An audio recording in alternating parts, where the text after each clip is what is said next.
Góðan daginn eða góða kvöldið, það svona alveg á mörkunum. Örn Arnarsson heilsar ykkur hérna fyrir hönd IA TV úr Akraneshöllinni, 7 stiga hiti. Hérna er IA afturhelding næst síðasti heimaleikur IA og með mér í þessari lýsingu Aron Ýmir Pétursson, velkominn. Takk fyrir, takk fyrir. Þetta er svona merkilegt, það styttist alltaf í annan endan, manni finnst eins og það sé nýbyrjað þetta tímabil, en ef við bara hugsa núna tveir heimaleikir eftir, þetta er leikur í 16. umferð, 3 umferðir eftir, skagaliðið, búið að tryggja sig í lengjudeildinni, það er kannski hægt að fara í einhverja rosalega reiknireglur með en ég bara að reyna að sjá hvernig það ætti að vera hægt áðan, en ég bara sé það ekki. Að Selfyssingar og Grindavík og öll liðin sem eru fyrir neðan ná okkur sko. Já, ég held að það sé bara, það er ómögulegt. Við erum löngu búin að tryggja okkur upp í deildinni. Já. Og miðað við sumar og hvernig það gengi þá hefur þetta verið bara virkilega öflugt sumar, virkilega öflugt fyrsta tímabil í lengjudeildinni. Og Skarpi, Aldís og Steini hafa átt mikið hrós skilið fyrir það hvernig liðið hefur verið. Já, algjörlega, og það er nú bara fyrir stuttu síðan að þá í rauninni var ennþá möguleiki á að fara upp og þannig séð er ennþá möguleiki að fara upp en það er kannski ekki það sem er efst í huga, hvorki Skarpa né annarra leikmanna akkurat núna á þessum tímapunkti. Nei, ég held að það sé í allan svo stann í dag óraunhæft bara með við töfluna. Þó svo að frammistaðan í þeim leikjum sem er að spila hvað best sé á pari við bestu liðin í deildinni. Þetta er náttúrulega ótrúlega jöfn deild og við erum búin að sjá það að spila á móti Fram tvisvar, að gera 2 jafntefli á móti þeim og Fram núna í öðru sæti. Þannig að, nei, það töpuðu náttúrulega heima í leik sem er áttu mun meira skilið. Þannig að á góðum degi þá standaði þið í bestu liðunum í þessari deild. Þannig að eina sem er kannski það er þessi stöðuleiki sem hefur verið svona upp og niður. En ég held að það séu allir bara ótrúlega sáttir með hvernig tímabil hefur verið. Algjörlega, og það eru áhugaverð tíðindi í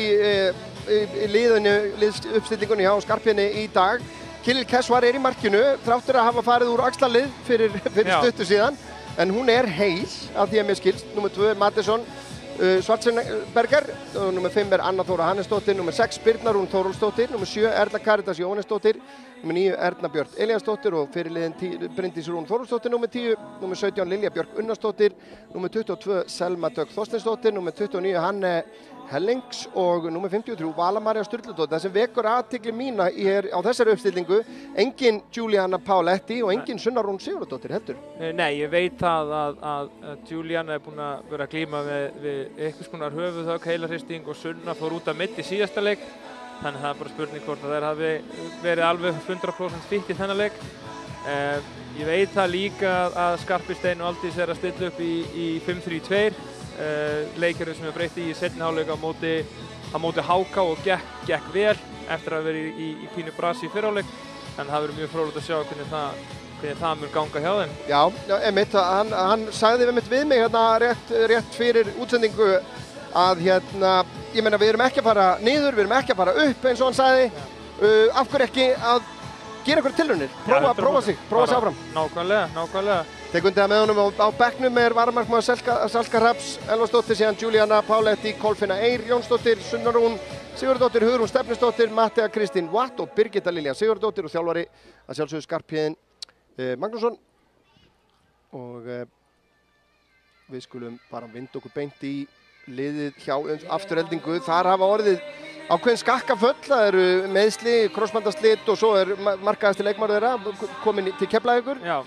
Þannig að það er svona, það hefur verið að gerast á síðustu vikum að gerist líka Fjarðabyggð Höttur Leiknir, markaðasti leikmaður deildarinnar komin í Val. Já, ég held líka bara að hérna er að mætast 2 lið bara með gjör ólíka upplifun á þessu tímabili. Það var það var sett allt púður í það hjá Aftureldingu veit ég að fara upp. Og það hljóta að vera vonbrigði hvernig sumar hefur verið og hvernig leikirnir hafa farið hjá þeim på síkasti. Þannig að það hefur mjög fróðlegt að sjá hvernig þessi leikur þróast út frá því einmitt að skæinu verið allt bara jákvætt og tímabili jákvætt og á móti liði sem hefur verið svona kannski með neikvæð upplifun á þessu tímabili. Sjáum það meðal annars að það er ekki fullskipaði bekkurinn hjá þeim en byrjunliðið er þannig að númer 12 í markinu er Lilja Anna Marí Berg, Númer 5 Andrea Katrín Ólafsdóttir, númer 6 Anna Pálína Sigurðardóttir, númer 7 Hlín Heiðarsdóttir, númer 8 Sigrún Eva Sigurðardóttir og okkur vel kunn hér skagakona sjálfsögðu.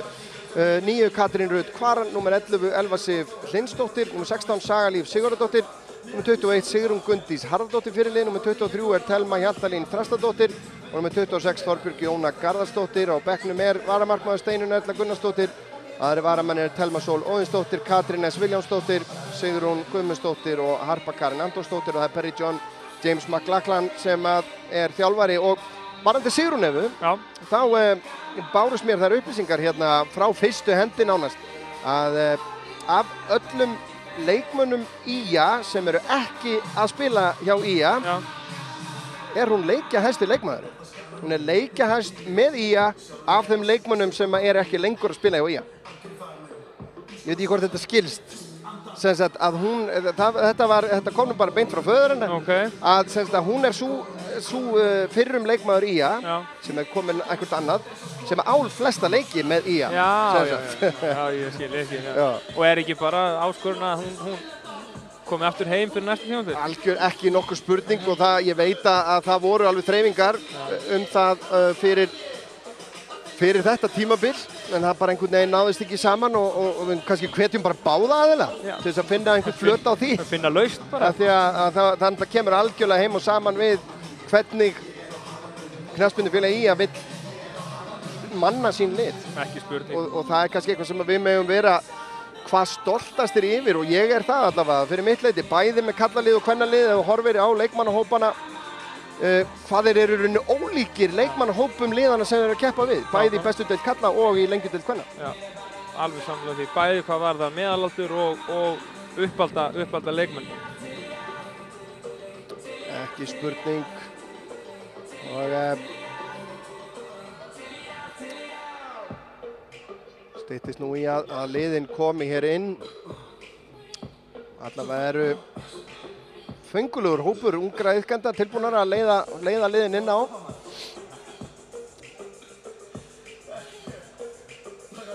En það verður nú skemmtilegt hérna, kannski bara til að minnast á það bara strax, að hérna 7. september, laugardaginn 7. september, stefnir í hörku skemmtilegan dag hjá okkur á IA TV. Það sem verða síðasti heimaleikur meistaraflokks kvenna hjá IA og síðasti heimaleikur Kára. Og hver veit nema þeir fái leyfi hreinlega til þess að ef þeir verða búin að tryggja deildameistaratitilinn, hvort þeir fá að lyfta honum að leikloknum þá. Já, það verður óskandi. Já, allavega ef að sú staða kemur upp og þá hvet ég KSÍ bara til að samþykkja það. Það væri alveg frábært. Já, og þá eru liðin að koma hér inn á. Dómarar leiksins leiða hópinn að sjálfsögðu. Olgeir Halldórsson dómari í dag. Daniel Örn Arnarsson og Octavian Ionut Marin eru aðstofadómarar.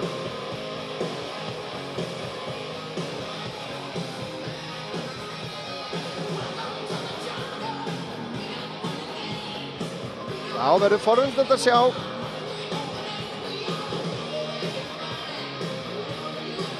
eins og þú segir, þetta hafa nú oftar en ekki verið erfiði leikir gegnum tíðina, þannig að það eru svolítið síðan við mættum Aftureldingu hérna á heimavelli allavega. Afturelding náttúrulega er mikil vonbrigði hlýtur að vera að tímabilið sé ekki að ganga betur en raun ber vitni hjá þeim. Já, en maður veit náttúrulega ekki alla forsendurnar en ég man bara eftir því að þegar við spilum við Aftureldingu nokkur mánuðum síðan þá var alltaf mjög erfitt að mæta þeim af því að það voru sóknarsinnaðar, pressuðu gríðarlega mikið og voru í toppformi, þannig að það verður mjög gaman að sjá hvort að þær séu með þann leikstíl og þann stimpil á sér. Þessi leikur í boði Ekkem sér sérstaklega við kvennaknattspyrnu Akranesi. Við þökkum Ekkem fyrir þann frábæra stuðning sem fyrirtækið veitti félaginu. Byrjum á að fara byrjunni gestana. Spurning hvort að þetta er væntanlega þriggja hafsendakerfi, Anna Þóra Birna og væntanlega þá Mattisson eða hvað sem myndur... Hanne verður hægra megin. Hanne verður í hafsendinu. Já, Vala og Selma verður á vængbakurir. Já, Mattisson kannski dýpst. Já, þetta verður miðjan verður Bryndís, Lilja og Matti og Ebba og Kaja verða saman frammi. Varamenni Aftureldingu dag, Steinunn Erla, Telma Sól, Katrín S, Sigrún, Harpa Karen. Þjálfarar Já, það verður... Já, það er verið að velja völl hérna. Áhugavert, það gerist nú ekki oft.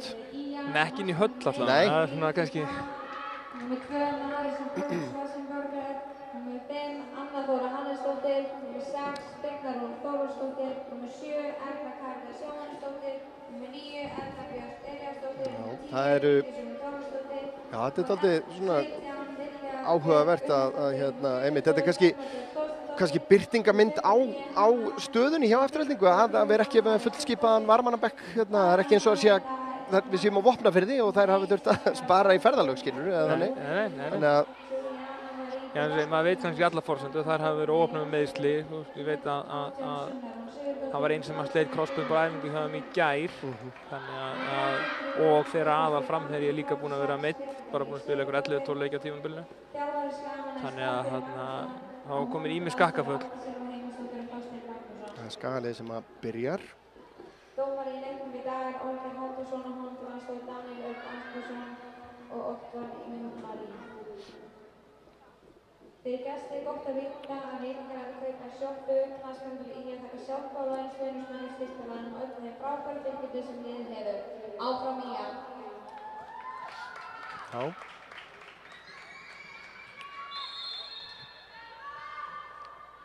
Þá er þetta að koma á stað.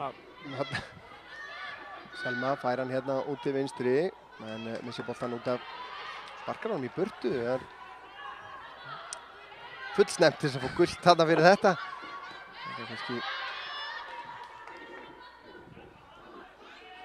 Það er náttúrulega alltaf áhugavert í rauninni með þetta kerfi 5-3-2 versus 3-5-2, bara hvernig það spilast, hversu sókndjarfir bakverðirnir verða, eða hversu mikið þeir þurfa að vera að sinna varnarskildunum. Já, og líka bara hvernig miðjan stillir sér upp, hvort það sé 1 fyrir aftan eða 2 fyrir aftan eða alls konar útfæstur á þessu. Já, þetta er alltaf kerfi sem býður upp á í rauninni, það er svona alltaf sveigjanlegt, skulum við segja, eftir í bara hvernig leikurinn spilast. Já.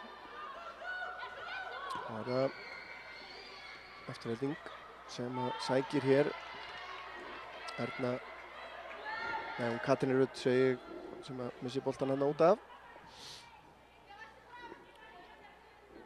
Það er ekkert ósvipað í rauninni kerfið og hefur þróast eins og hjá karlaliðinu að spila með þetta 3 hafsenda kerfið sem að hefur bara gefist alveg lygilega vel. Já, bara gefist ótrúlega vel.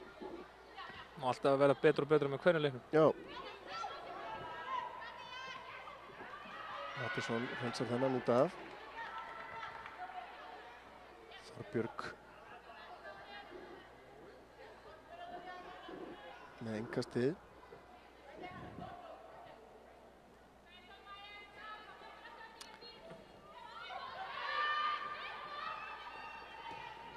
Er þetta hættulegt fyrir eins og Skagaliðið að mæta til leiks vitandi að andstæðingurinn er hérna búinn að vera, þú veist, er auðvelt að detti í vanmat á þessum tímapunkti? Nei, ég trúi því nú ekki að þessi lið á bara mjög svipuðum staði í deildinni, þannig að nei, ég trúi það er ekki hægt að vanmeta 1-1. Ég held ekkert lið í þessari deild það vefna því að vanmeta 1-1 af því þetta er ótrúlega jöfn deild.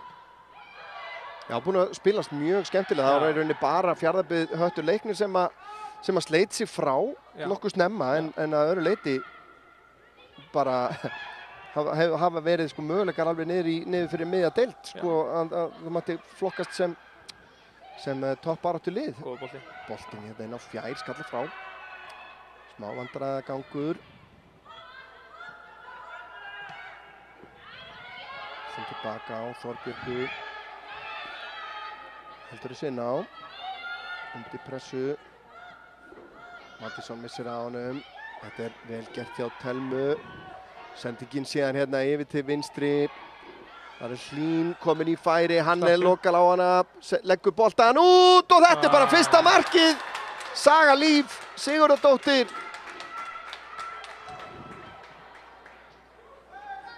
Og 1-0 fyrir Aftureldingu, þetta... Þarna spilaði þessi fullauðveldi gegnum pressuna og náði að skipta yfir. Já, þetta kemur eins og blaut tuska bara framann í alla hér. Þetta hérna því miður náum við ekki að sjá þetta aftur en það mun það stendur bóta að við sjáum meira hérna frá getum séð aftur seinna meira, það er mannleg mistök sem urðu hér en þetta fóru þær bara hreinlega gegnum miðja vörnina þar sem hún ætti í rauninni að vera þéttust. Það fór utan á ytri hafsendinu og hægra megin. Gerði reyndar mjög vel. Já. En hann byrjuði á því að leysa pressuna til vinstra megin, náði að skipta boltanum vel yfir og ég ætla ekki að taka neitt að þeim, þetta var virkilega vel spilað.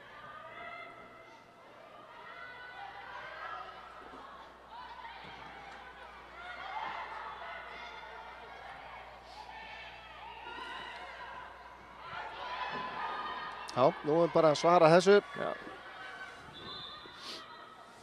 Verðum nú forvitnilegt að sjá það, nú spennandi leikur í sambandsdeildinni. Heldur betur. Gangi núna klukkan 6 einmitt líka. Víkingar. Kannski að vera svolítið með augun á því einmitt líka. Breitt.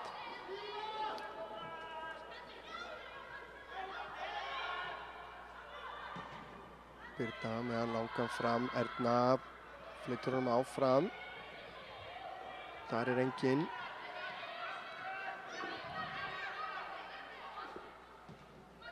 Hanna. Lilja gerir þetta vel, Kaja missir á honum. Fín pressa hjá henni. En Andrea kemur þess út af.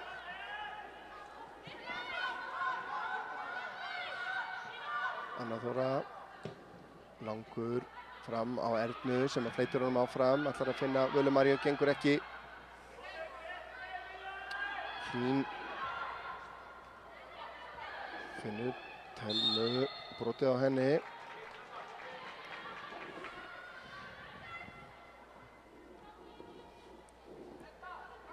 Afturhaldingar byrjaði þennan leik bara mjög vel. Já.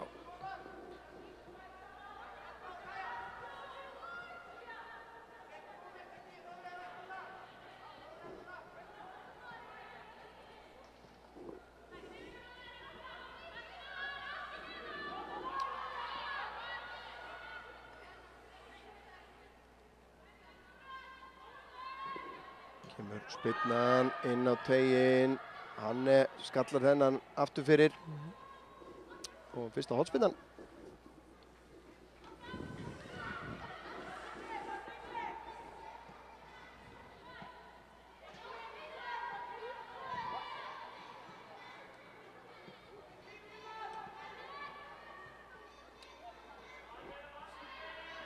Allt skalið komið tilbaka að verjast þessu. Kemur inn á miðjan teiginn, nær ekki að stýra þessu á markið þarna. Sýndist að vera Sigrún Gunndís Harðardóttir fyrirliði sem átti þennan skalla.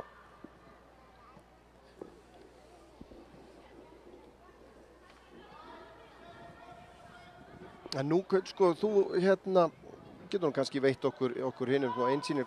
Hvað er erfiðast fyrir leikmenn sem eru einmitt, sko, nú er þetta kvennalið í að búið að spila sama 4-3-3 kerfið í rauninni dálítið langan tíma. Hvað er mesta áskorunin við að breyta svona kerfi? Mesta áskorun er í raun og veru það að finna út skýru hlutverkaskiptinguna milli leikstaða. Þú þarft eins og bara til dæmis í markinu að hvaða svæði á ytri hafsending, hvaða svæði á vængbakurinn og svo framvegis. Það er öðruvísi þegar þú ert að verjast með 5-manna-vörn eða 4-manna-vörn. Eins og Afturölding gerði í markinu, það er komist utan á ytri hafsending sem er oft og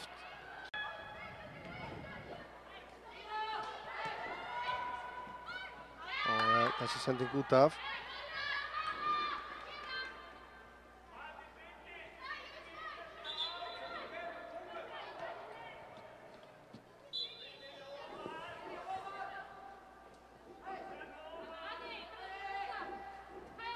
Kemur Anna Þóra með innkastið. Sigrún skallar þetta fram á Telmu. Telman er að snúa.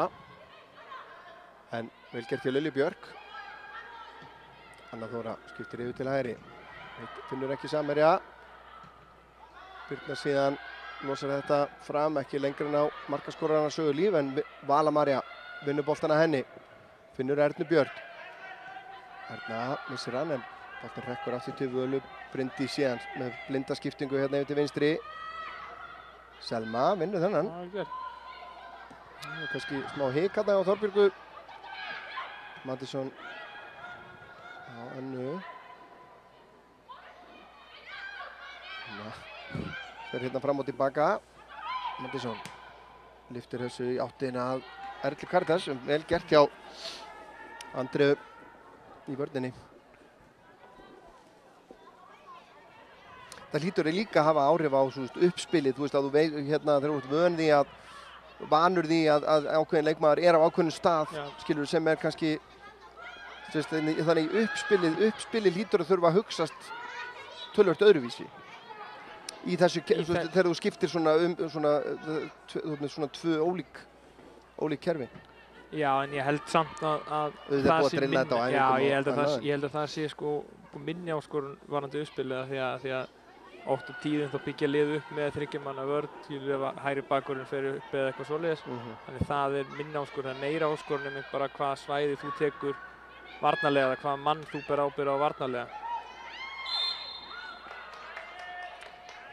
Aukaspyrna dæmd á Mattisson hérna. En fyrir utan markið finnst mér þetta hafa verið bara nokkuð jafnt. Og við hægt og rólega finna taktinn okkar í leiknum og svoleiðis, þannig að þetta er bara...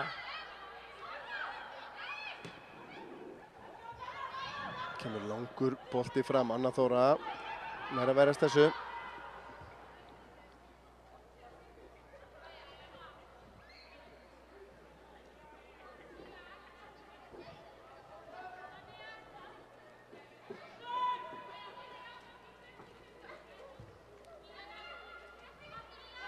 Þorbjörg, finnur Telmu, fín tækling hann á Lilju Björg. Boltinn aftur út á Þorbjörgu sem kemur honum inn á teiginn, Kilill grípur við þetta vel. Og á stað. Snögg að setja þetta fram, of hátt. Finnur loftið.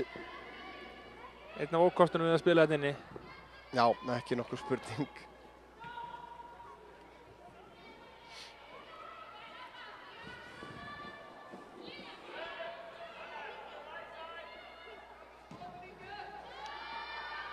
Boltið fram, hann skallar þetta inn á miðsvæðið, Mattisson, síðan út til hægri, Erna Björn, Finnur Völu, Vala aftur upp í hornið á Ernu. Hún tilbaka á Völu Maríu. Vala finnur fyrirgjöfuna hérna inn að markinu, en þetta er beint í fangið á Lilju Marí Berg. Hún snögg að koma sér leik á Katrín Rut. Katrín út á Þorbjörgu. Fín tækling hjá Mattisson. Þorbjörg heldur hins vegar boltanum, finnur Sigrún Evu. Sigrún Eva kemur boltanum fyrir markið en beint í fangið á Kilill.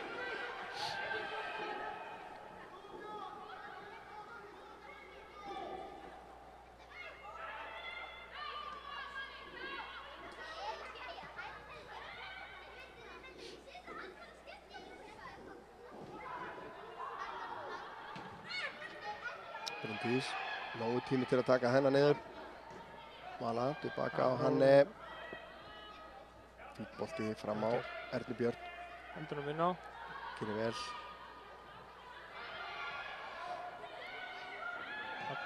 Nú þurfa að fara niður. Kilill, þessur á hár líka. Ekki óþarfi þarna að fara allavega tilbaka á markmann. Já.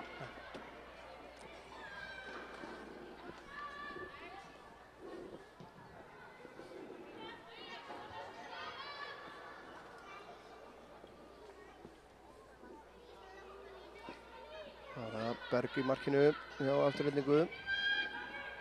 Mattisson sterkar en Sigrún Eva þarna. Munar nú aðeins á hæðinni líka, en sendingin hérna tilbaka frá Selmu ekki nákvæm.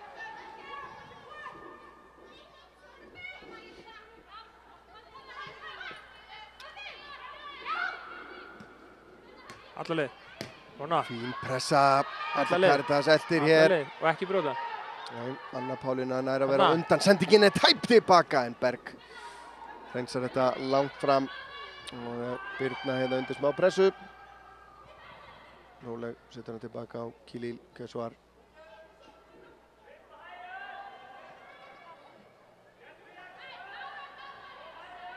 Bakka bara frá henni hérna. Birna og Anna búin að skipta stöðu. Já, Birna komin að vinstra megin. Anna kom inn í miðuna. Áhugavert. Kannski að hafa reynsluna í miðunni, það geti haft eitthvað að segja. Engin Anna snýr við.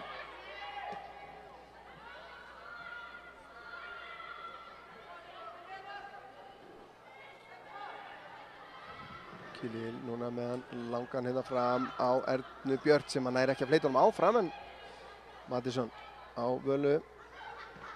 Mattisson fram á yfir Ernu Björt. Fín. Kajan er að taka hennar með sér. Snýr. Vel gert. Finnur Bryndísi Rún. Bryndís út á Völu. Aftur á Bryndísi. Slöggsending. Svona smá virkar eins og einbyttingarleysi aðeins þarna. Klaufaskapur. Já, 2-3 núna í flottum stöðum til þess að koma boltarinn í tegin. Bryndís sem að botar þessum út af.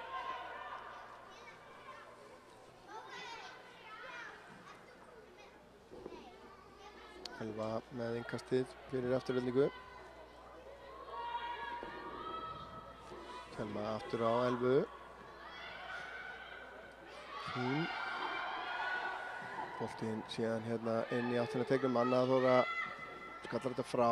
Hanne lengir þetta á Bryndísi. Ebba. Erna Björt aðeins og lengi aðtapna sig hérna. Sendi ekki tilbaka á Berg.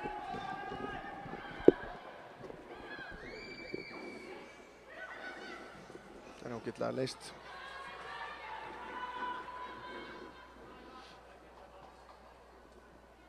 Svona þessu fyrsta kort er að dæma. Þetta er greinilega bara nokkuð jöfn lið. Já, mjög jöfn lið og mér finnst við án þess að skapa okkur færi, bara hægt og rólega að vera að vinna okkur inn í leikinn eftir að vera í svona fyrstu 3-4 mínúturnar. Þá Ekki alveg mætt það til leik, sko. koma gestirnir Anna Þóra hreinsar þetta frá.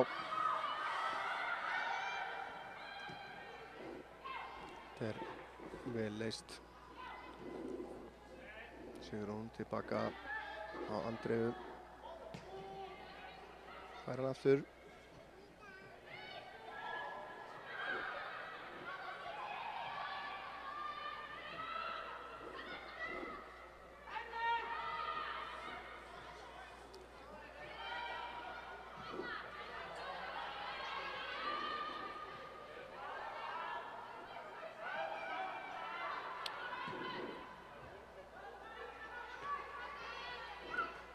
Þetta var hendi. Það eru tveir að Þarna. vilja reyna í skoti hérna löngu færi. Hún hefur fótinn í þetta. En það eru tveir aðri leikir í lengjudeild kvenna akkurat í gangi núna. Það eru Selfoss sem tekur á móti IBVF og IR sem tekur á móti HK. Þar er 0-0 í báðum leikjum. Og hérna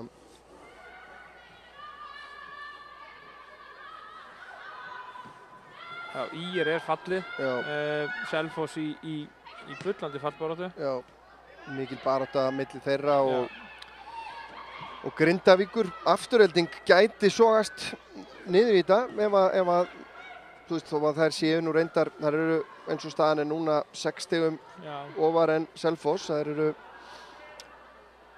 Og 3 leikir eftir. Já, þetta er bæði eins og ég segi, bæði þessi lið eru nokkuð örugg. Það munar nú bara stigi á þessum tveimur liðum í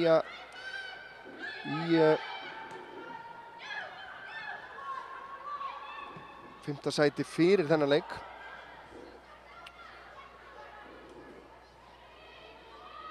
Og afturhelding í 7.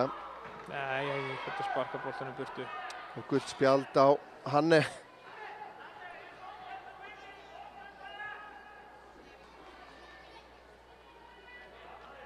Já, þetta nú ekki skemmtilegt að þeirra. Þetta er óþarfa spjald.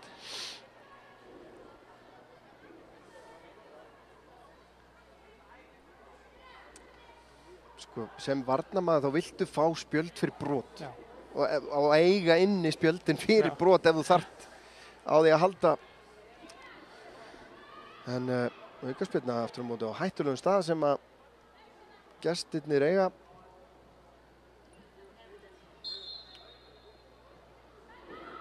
Og boltinn inn á miðjan teiginn, hann nær að koma sér frá í annarri tilraun.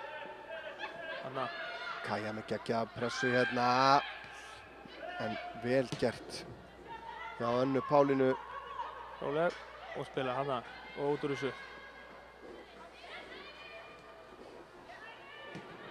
Anna Þóra, boltinn berst á Lilju. Og hann til spila hér. Vala María komin upp í hornið. En fínasti varnarleikur á Elvu Sif hérna.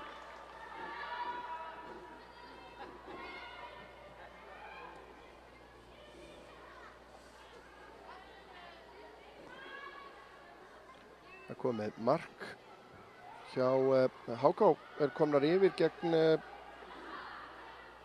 ÍR. Já, þetta sorgar sumar hjá íringum. En það var að Skagalið Mandisson tilbaka á völu, Vala með fyrirgjöfina og Kaja var hérna með fullt af plássi og það hver það? Selma Dögg Þorsteinsdóttir af öllum sem hann að setja þennan yfir línuna og já, kannski alveg eins verðskuldaði jöfnunarmark. Já, bara hún að vinna þessu flottinn í leikinn. Þetta mark á 21. mínútu, sjáum þetta aftur hérna, Vala María sérðus plássi sem að Erla Karítas með þarna, en Selma vel vakandi fyrir aftan. Frábært mark.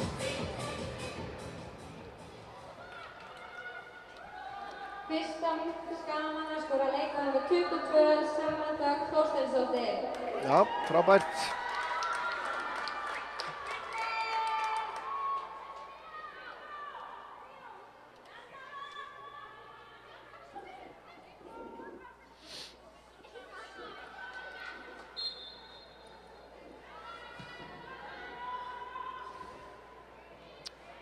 Já, þetta skemmtilegur leikur.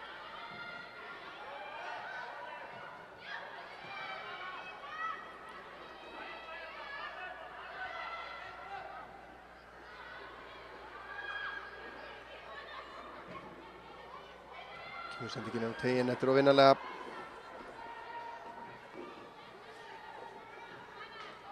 Það ennþá staðan ennþá 0-0 hjá Víking og Santa Coloma.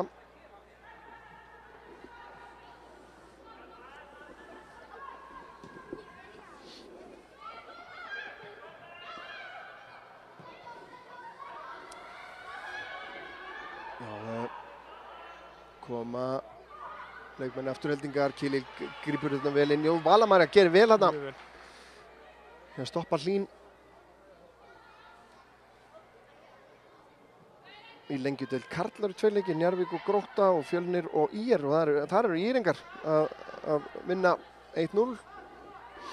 Það er nú ólíkt gengið hjá karlaliðinni hjá ÍR í sumar, það er öllu betra.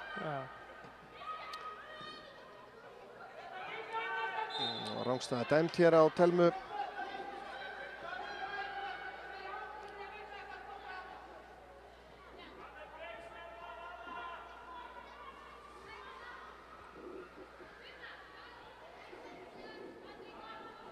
Það er ekki rétt munið að maður ekki síðasti leikur í lengjudeild kvenna á móti HK útivelli. Er það ekki rétt munið að maður? 3-1 tap. Já, 3-0 fyrir HK í hálfleik. Já. Það sem að lélegur fyrirhálfleikur fór með þannleik. Já. En seinni hálfleikur var mun betri. Fín barátta hérna. Vala María vantar nú sjaldnast vinnuframlagið þar. Nei. Nú ætti að segja það.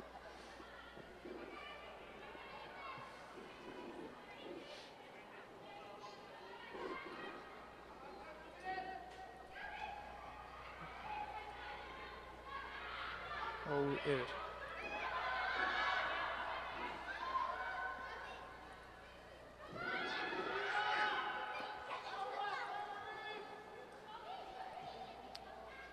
Kilíl út á Hanne. Hanne finnur Ernu Björt. Það er frábærlega að spila. Bryndís, hár og langur fram hérna. Erla Karitas. Nær að komast í boltana undan Þorbjörgu en þetta er fagmannlega gert. Ja. Þræddi hérna.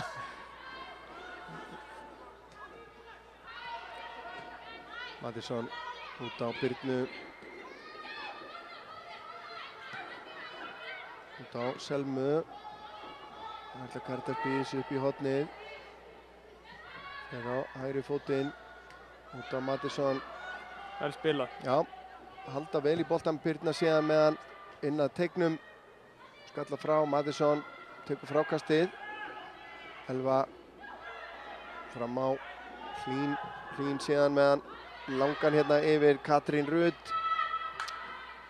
Átti að fá þennan, en Birna gerði vel. Bryndís gerir vel hérna. Sendingin tilbaka á Kilíl. Þessi passlega hár. Frábær móttaka. Og enn einu sinni Erna Björt bara mætt undir þessa bolta. Ég er bara, ég er svo gáttaður á þessu. Ég er búinn að vera að segja þetta í síðustu útsendingum. Að þetta getur bara ekki verið tilviljun. Hún sé bara svona heppin og hún sé alltaf það sem að hreinsanirnar koma. Mögulega er þetta bara að binda æfingarsvæðinu. Já, hver veit. Allavega, hérna, já, ég meina eins og ég segi, ég get nú ekki hrósað henni of mikið, sko, eftir bara hvað hún hefur vaxið gríðarlega eftir hún fekk tækifærið síðasta sumar eftir að Samira Súleiman meiddist. Það er bara alveg lygilegt.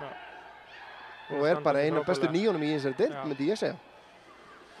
Ekki bara hún skori mörk, heldur líka bara hvað hún er mikilvæg að halda boltanum meðan að liðið færi sér framar. Hún er gríðarlega sterk í því og leggur upp fullt af mörkum líka. Fín pressa, Erna Björt. Leggur hann út á Völu, Vala, síðan reynir fyrir gjöðina, fer beint í Elvu. Lilja ætlar að klippa hann, gengur ekki. Selma Dögg.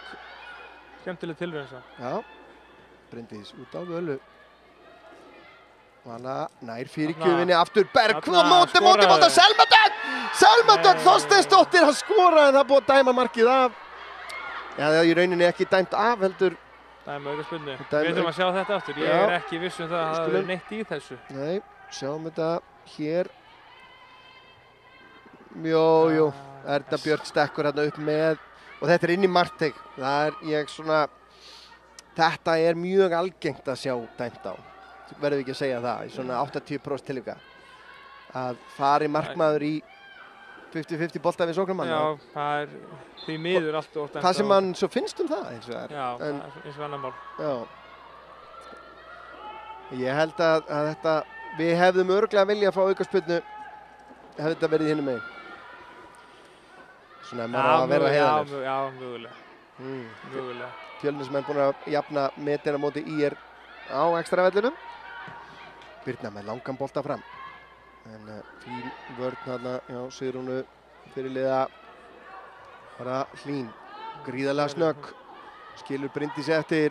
Anna Þóra stígur á móti og Anna Þóra lokar á þessa fyrirgjöf sem betur fyrir kannski. Það voru 2 á móti 1 þarna fyrir fram að markið. Það er svona hægt og rólega að við erum búin að taka yfir leikinn og erum mjög betri aðalinn síðustu mínúturnar.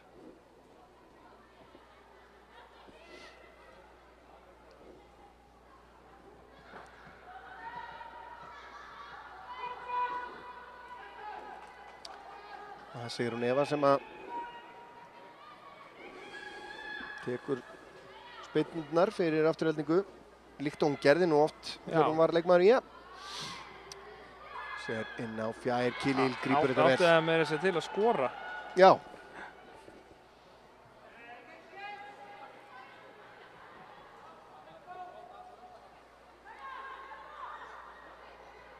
Þessi eru hár. Þetta er í hvað, 3. skiptið? Þetta er eitthvað Steini greinilega búinn að æfa hann of mikið í að sparka þessum. Já. Sparka oflátt. Já.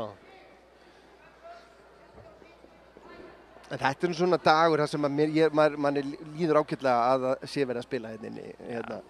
Ég ekki vissum að hefum fengið mikið fótbolta í veðrinu eins og það úti akkurat núna. Kalt og vindur og bara rigning svona á milli. Guðslífandi fegin að þessi leikur sé innandyra. Lilja lyftir þessu inn að taugnum. Erla Karítas gerir þetta vel. Gerir þetta mjög vel. En að finna Lilju aftur gengur ekki. Vel gert. Vel gert hjá henni. Sigrún tekur frákastið. Vel gert hjá Sigrúnu. Það er mjög skýrt upplegg hjá Aftureldingu. Það er bara að vilja að sækja hratt upp vinstri kantinn. Já, Hlín enda líka að sjá við hraðan á henni. Hanne gerir þetta vel. Hlín heldur boltanum inn á. Hins vegar setur hann yfir á fjær. Katrín Rut fer á vinstri, setur hann út á Sigrúnu og þetta hrekkur af Önnu Þóru. Og staðan orðin 2-1. Þetta var gegn í leiksins. Já, Sigrún, hver myndum við ekki skrá Sigrún ef við fyrir þessu? Þetta er skot á markið.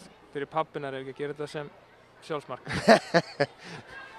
Það er nú það, nei, ég held að það sé eiginlega ekki hægt. Nei, þetta er hennar mark. Já, Sigrún Eva Sigurðardóttir að skora hérna í Akraneshöll. Þannig að orðið allt og langt síðan að maður svo sem hefur séð það og sagt það. Þetta mark á 30. mínútu og já, þvert á gang leiksins. Já, allan svona síðustu 10 mínútna korteri þá hefur þetta verið. Annað mark Aftureldingu Vestara, leikmaður 8, Sigrún Eva Sigurðardóttir.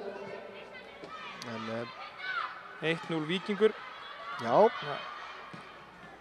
Áhugavert leikfyrirkomulagið á þessari deild, eða mun verða á þessari deild. Virkilega spennandi. Það er virkilega gaman að sjá hvaða, já, maður gerir bara ráð fyrir því að Víkingur komist áfram, bara hvaða liðum þeir eru eftir að mæta. Já. Þetta er hellingur í húfi þarna. Ekki að tala um einhvern halvan milljarð eða svo, bara fyrir það að komast upp úr þessari viðureign sem að hversu gott það er fyrir íslenskan fótbolta að eitt lið fái svoleiðis innspýtingu. Ekki að við getum ekki sagt mikið, sko. Þetta er svona niður síðust ár.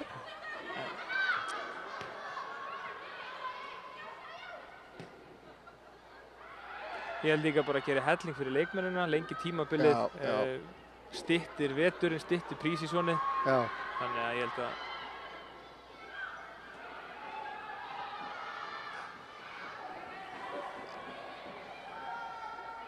Lilja lyftur sigur á fjärstengina.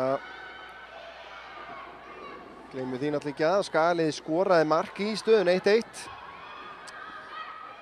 sem var dæmt ólöglegt. Bryndís reynir að koma þessum inn á teginn. Þetta hrekkur af varnarmanni en Sigrún er ekki að halda þessu. Ætlaði hann að setja hann í innkast þarna. HK 2-1 yfir núna gegn IR. Fljótt að breytast. Já.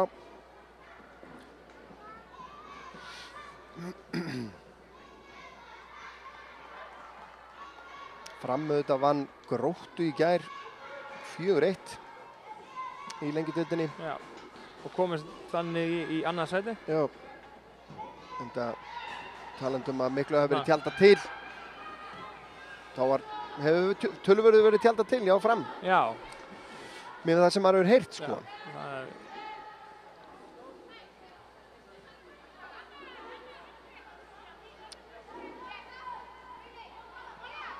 Birna, þannig Bryndísi og fær hann tilbaka, fer hárbolti inn að tegnum, Erna Björt rétt missir á honum, Sigrún tilbaka á Berg og kemur langur bolti fram. Elva skallar þetta á Telmu, Telma fer 1-1 á móti Önnu Þóru, kemst á hægri fótinn hér, Telma ennþá með hann, setur hann út á Katrínu, frábærlega gert hjá Madison að stoppa þetta, en þetta var vel útvært upplaup hjá Aftureldingu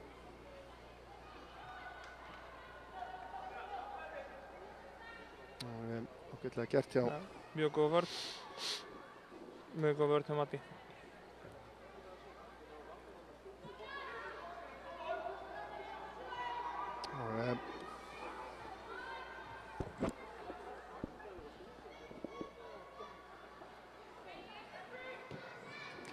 Hornspyrnan inn að markteignum. Telma leggur hann út. Sigrún í skotið! Það er yfir markið. Sigrún Eva getur nú ekki farið að skora fleiri mörk á móti Skagaliðinu. Ég tek það ekki í mál. Hann nær ekki að halda þessum niðri.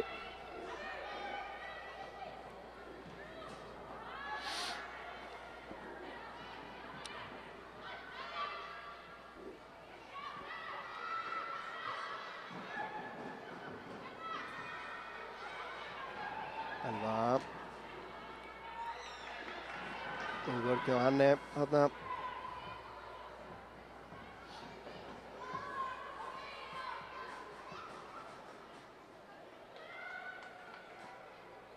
Tímínútur eftir að fyrri hálfleik staðan 1-2 hér. Annar marki aðeins svona dregið kraftinn úr okkur. Já, tek undir það. En fín pressa hér hjá Hörður Karítas.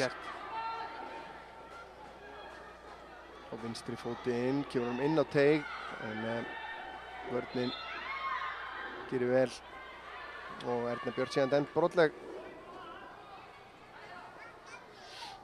Þetta marka ennú samt. Það er ekki mikið í þessu. Nei, það er alveg rétt. En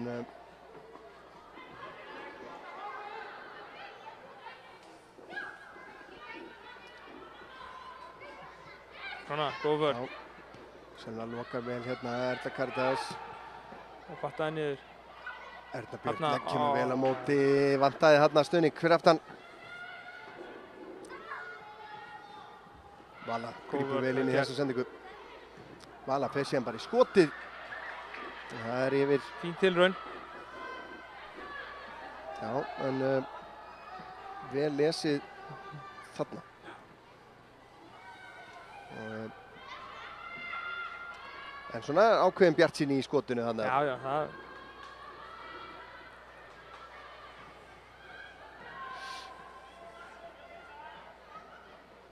Sigrún Eva gerir þetta vel.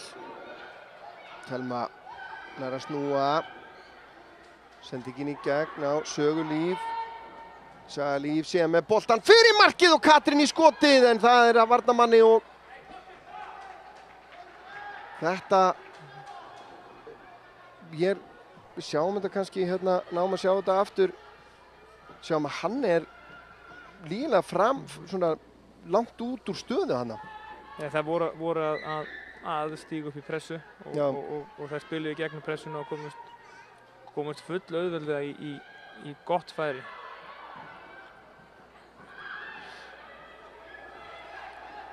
Ja, þá kemur Skagaliðið Vala. Erna Björn gerir þetta skemmtilega. Heldur boltanum vel. Hann er á Önnu Þóru. Hann bara færa boltan alla leið yfir hérna. Birna með plás. Þurfa kannski að gera meira að því að drilla afturhaldingarliðið svona hérna fram og tilbaka með að halda boltanum aðeins. Láta það standa vörnina aðeins. Gilíl fram á alltaf að finna Völu Maríu, gengur ekki. Elva fær hann þarna í andlitið.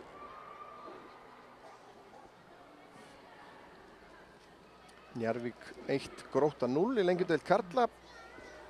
Grótta þar í harðri fallbaráttu. Og það er nú, ef við ekki að segja Skagamaður, er hann ekki ennþá í brúnni á Njarðvíkingum?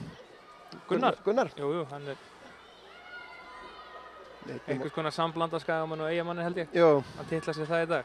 Já.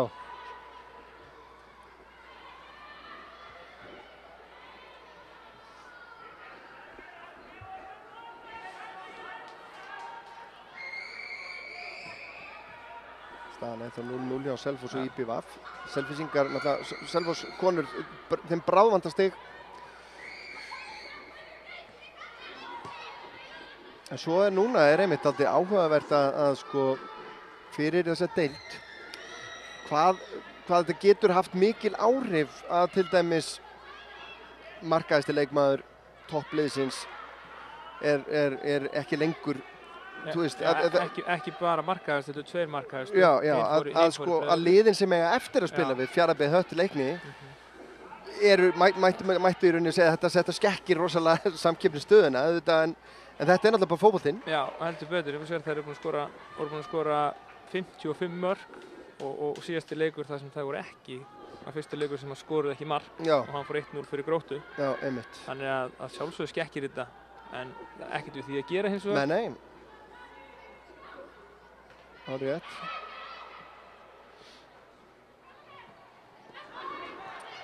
Mattisson vinnur boltan hérna af Telmu. Telma fann nú eitthvað fyrir þessu.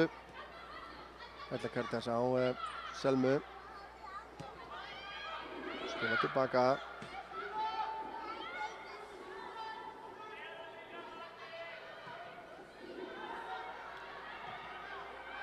Bala. Vel spilað. Mala Maria. Tilbaka á Hanne. Hanne yfir á Fjær Selma í pressuna og engin aukaspyrna. Spila góð sókn. Já.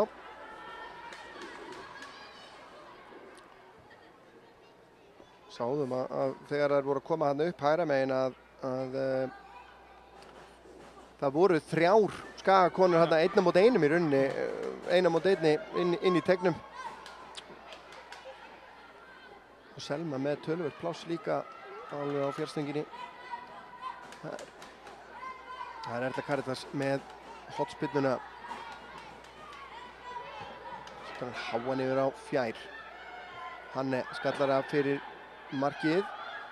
Og hann var hreinsað þetta frá en beint á Erlu Karitas. Tekur skærinn, kemur fyrir gjöfina hér. Skallar frá. Þorbjörg gerir þetta ágætlega, Bryndís stend brotleg hérna. Já.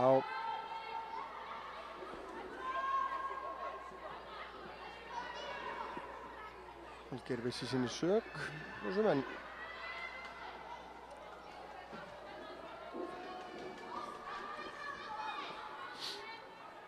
Andrea ætlar að, nei, hún tekur þetta ekki illa, Þorbjörg. Vel spilað, Þorbjörg sé að með hann langan fram hérna. Hann kominn vel yfir til vinstri hérna, Mattisson missir hann frá sér, Katrín vinnur hann af henni og hendi dæmt á Mattisson. Og henni aukaspyrna hérna á bara mjög álitlegum stað.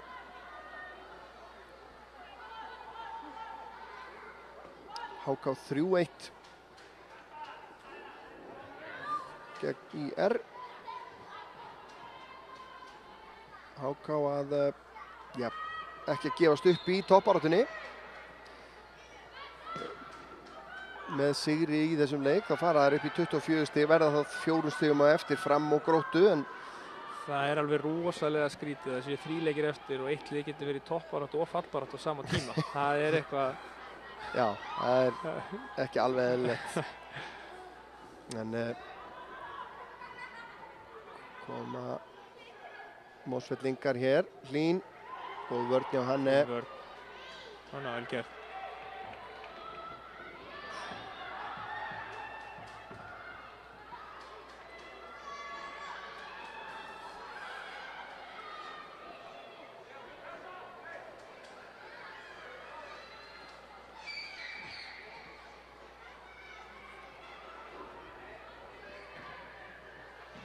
Já. Þessi fer upp í loft. Bolti búinn að fara óvenjulega oft upp í lofti í þessu leik. Í fyrri hálfleik.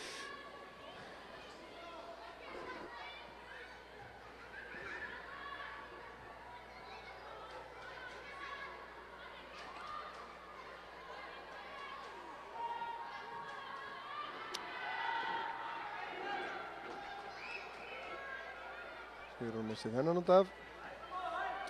Styttist í hálfleik. Svona miðað við hvernig þessi leikur hefur spilast, hvað finnst þér líklegt að Skarphéðinn komi til með að hafa fram að færa við liðið í hálfleik?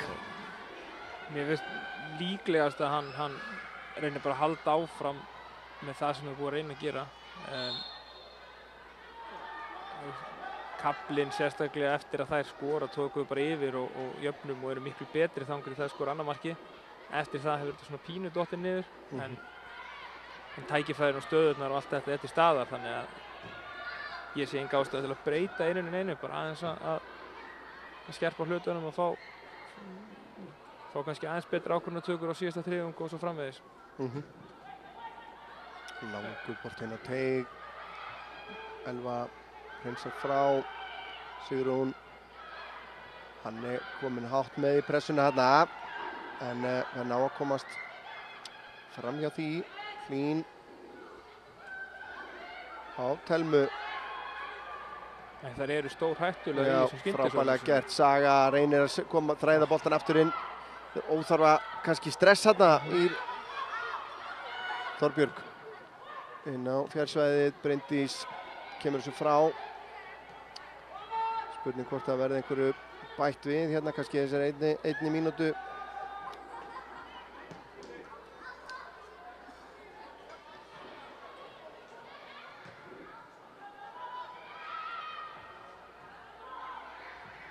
Vel spilað, já, afturhendingu hérna, Hlín með fyrir gjöfina. Kilill missir hann yfir sig hérna. Stór hætta. Já, góð staðsetning á Birnu þarna. Já, Lilja Björk út til vinstri, Selma. Finnur Ernu Björk. Vel spilað. Vala, eitt tækifæri hérna í lokin. Vala inn að markinu og það er hornspyrna sem að Skagaliðið fær hérna. Það er jöfnum við, 2-2 í hálfleik. Já, það myndi breyta töluvert miklu.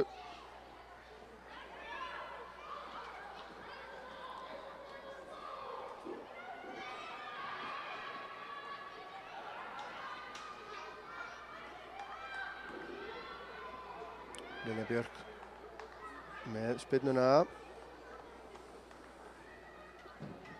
Fastur bolti inn að markinu og hann fer í gegnum allan pakkan. Og það var hann í lokin sem að... Frábær hornspyrna. Já, en í rauninni kannski maður getur sett út á það að skildi enginn hafa bara haft afsakað orðbræði gredduna í að keyra á boltan og pota honum yfir línuna. Bara sett eitthvað til þess að koma honum yfir. Já, en já, við ætlum að fara og taka okkur pásu hérna líkt og aðrir og vonum að síðari hálfleikur verði jafn fjörugur og sá fyrri og ekki fara langt. Við kannski látum rúlla helstu svipmyndir á meðan við bíðum, en ekki fara langt.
Já, komið sæl aftur, kæru áhorfendur og velkomin að skjánum hér fyrir síðari hálfleik.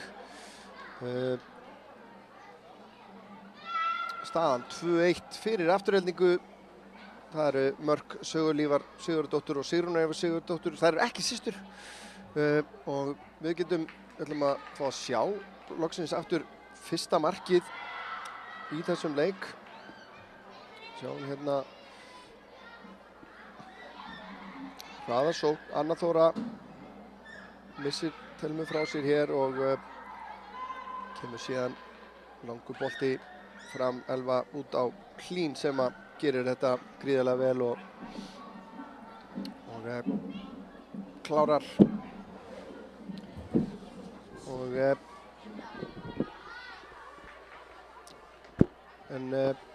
engar breytingar á liðunum sýndist mér. Sá reyndar að Sunna Rún Sigurðardóttir hún hitaði mjög vel upp. Já, hitaði upp á krafti, þannig að það er kannski ekki langt í það að hún kom inn á.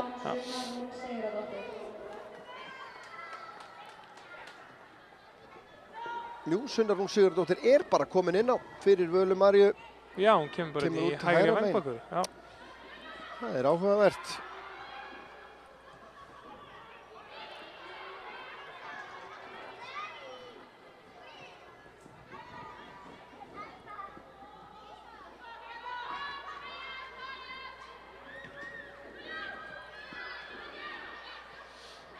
Þá er það kannski bara staðfest hérna upp á skjáinn.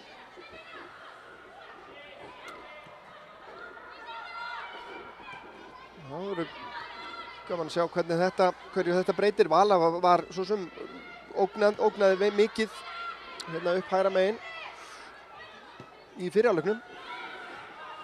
Mjög fróðlegt að sjá Sunnu líka í þessari stöðu. Já, sammála því. Mun því að vera bara algjörlega inn á miðsvæðinu.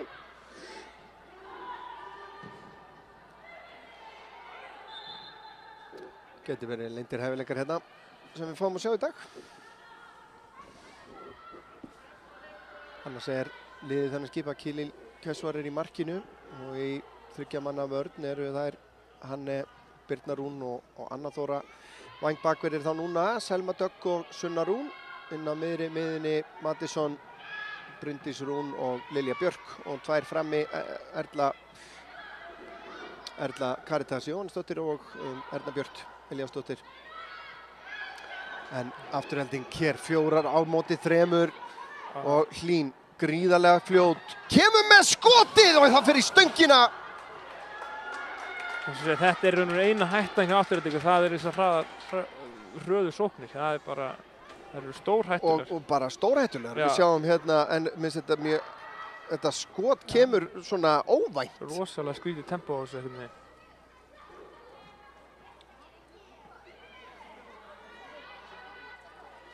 Já, en stór hætta. Anna Þóra kemur þessu frá.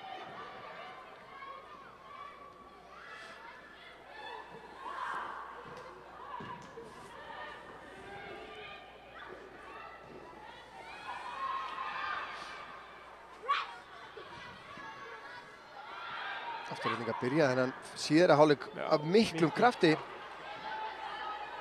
Svona finnur Bryndísi. Fín pressa þarna hjá Elvu Sif.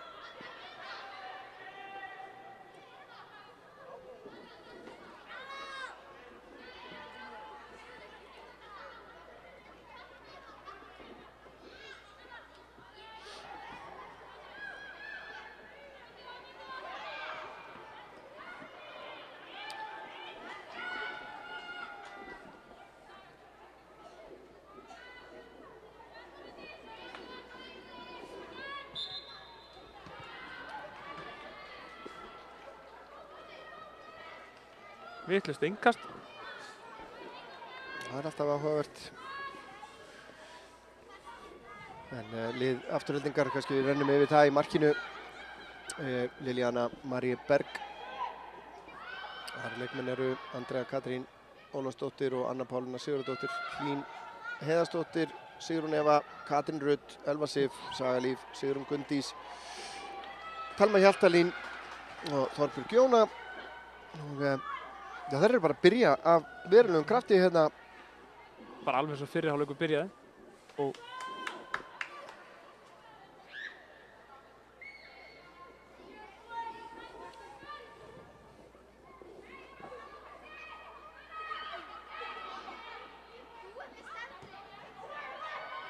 boltinn inn á nærsvæðið og dettur í teignum. Það eru smá pingból hérna.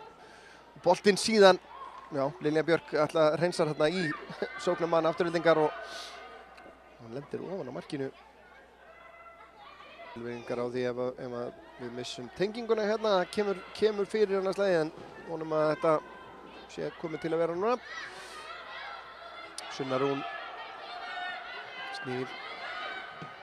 Kemur boltanum inn að teignum, gengur ekki. Bryndís skallar hann aftur í áttina að teignum. Thelma, Anna í bakinn á henni, en Thelma fær boltan aftur. Anna hangir í henni og er að næla sér hérna væntanlega í gult spjald, myndi ég halda.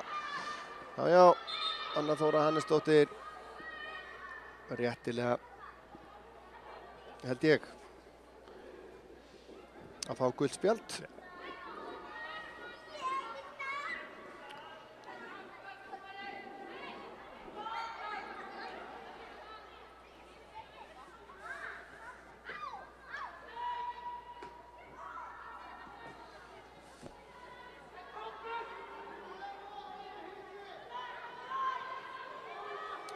Víkingar ennþá 1-0 yfir. já, og manni fleiri. Og það er svoleiðis. Já, klúðruðu víti. Næsta spilni hjá Sigrúnu, en siglir alla leið aftur fyrir.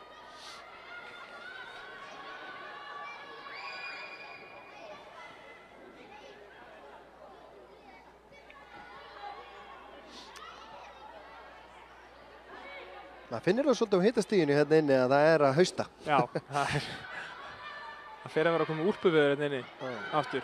Já, algjörlega. Erna Björt reynir að finna Sunnu, gengur ekki.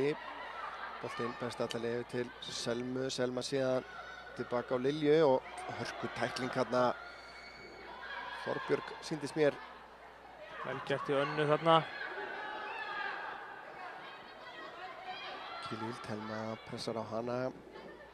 Boltinn fram, þetta á Elvu Sif. Anna Pálína reynir sendingunni í gegn. Hann er hérna, hefur nú meiri tíma en þetta. Sigrún gerir vel. Hlín að komast í færi, leggur hann út í teginn, en Birna vel staðsett. Gríðarlega mikilvægt þarna að Birna var hérna á réttum stað. Það er einhvern veginn alltaf þegar Hlín kemst á ferðina þá gerist eitthvað. Þá skapar hann eitthvað færi eða eitthvað stöðu. Svona skemmtilega takta hérna. Þannig um það. Hlín, Sunna gerir vel í að taka henni boltan. Kemur honum á Ernu Björt. Ekkert dæmt hins vegar. Já, ekki. Út úr þessu. Sunna, Lilja. Yfir. Lilja klaufi hérna. Mattisson bjargar henni. Henni sendingunni í gegn. Sigrún Gunndís las þetta.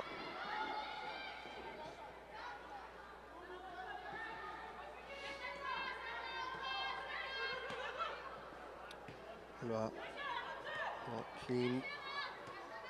Hann pressar á hana hérna. Sigrún. Og Mattisson brýtur á henni.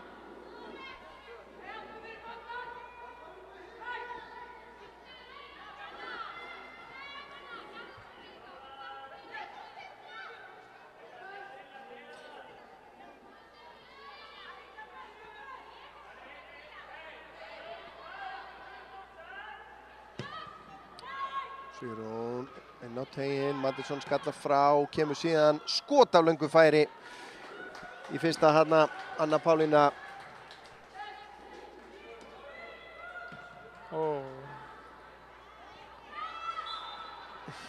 Enn eitt boltinn upp í loft.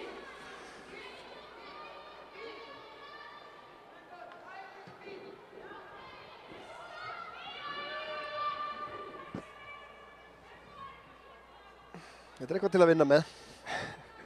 Þetta er reynda búið að fara furðulótt eins og tölum aðan. Furðulótt, boltinn upp í lótt í þessu leik. Já.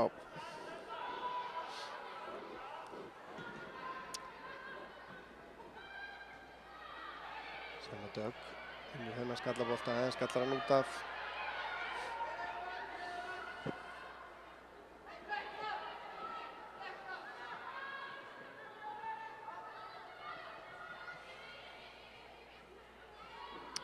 Skarphéðinn náttúrulega auðvitað með möguleika fram á við á bekknum. Mér sýnist hún Juliana verður að gera sig klára þarna. Juliana og Kolfinna auðvitað spila frammi líka. Birgitta Lilja sem hún svo sem ekki spila mikið fyrir meistaralok ennþá. Einnig svona sókndjarfari í sókndjarfari kantinum. Góð bolti. Flottan bolta, Erla Karitas tekur hann niður og leggur hann út á Selmu. Selma fer í skotið, það er lokað á það. Anna Pálína gerir það illa farið. Þarna hefðu við viljað fá skot á mark allavega. Mattisson á Sunna gerir þetta vel. Kemur boltan síðan inn á teginn, hreinsa frá. Vel gert. Já, þetta er betra.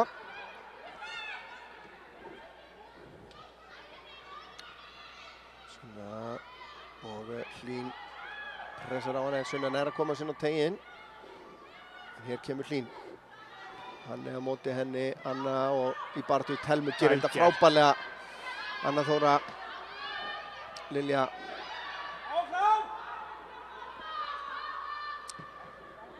Sér Sunnu, frábær sending. Móttakan svíkur Sunnu Rún. Þessi sending frá Lilju, algjört konfekt. Og þá kemur Juliana Páletti inn á fyrir hverja. Það er Lilja Björk. Endaði á Síðan Sunna fór á miðin og Kaja í vangbakvörðin.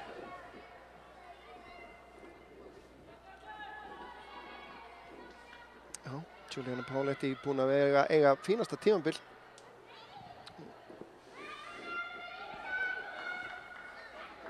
Já, hún kemur upp á topp. Getur nú spilað ansi víða.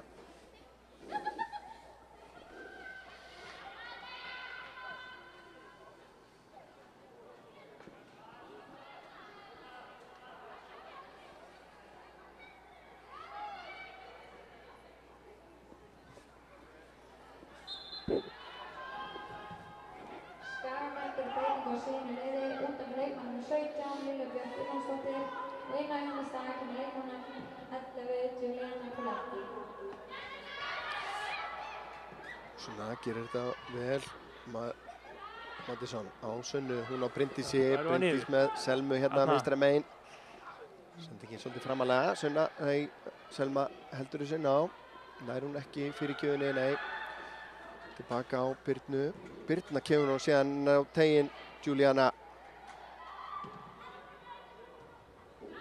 Reynir sendingu á Bryndísi en þetta er hreinsað upp í loft. 13. skiptið í dag.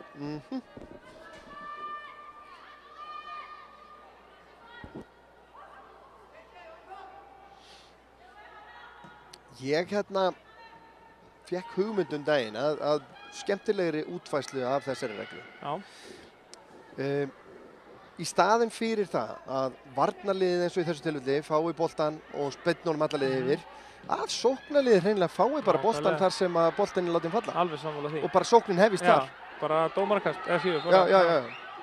Og þú veist, þetta er ekki eins og að hafi verið meiddur-leikmaður, boltan sparka út af eitthvað svona dótari, sko. Allavega meðan að það er svona dómarinn láti boltan falla í staðinn fyrir innkast eins og var, sem að var miklu eðlilegri regla í rauninni. Af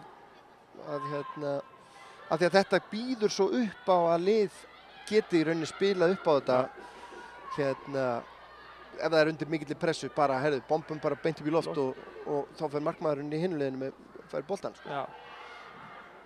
Á meðan að liðin myndi hugsa sig aftur sko, ef að sóknarliðið fengi boltan inn í vítateigninum, skilur við. Ekki spurning. Það nefnilega ekkert held ég sem að segja það að þetta eigi að gera þetta svona.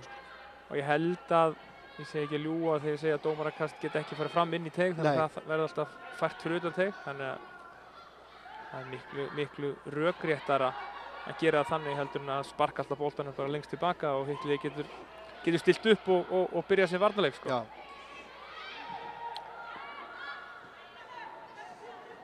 Nei, já, Kaja heldur þessi, ná, vel gert.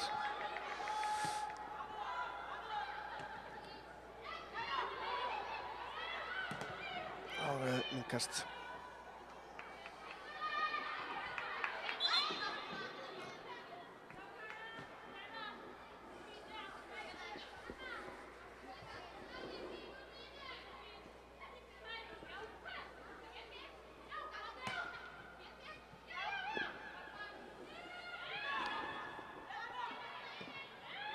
Khalil fær þennan og þessi fer beint upp í loft. Þetta var nánast lóðrétt.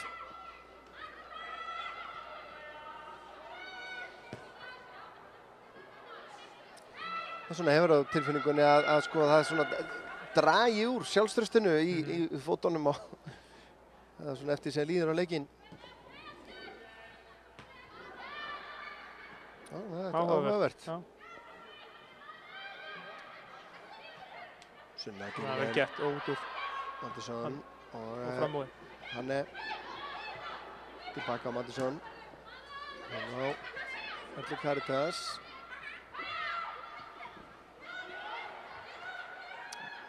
Ekkert auðvelt að opna þetta afturheldingarlið. Það verður bara að segjast eins og er.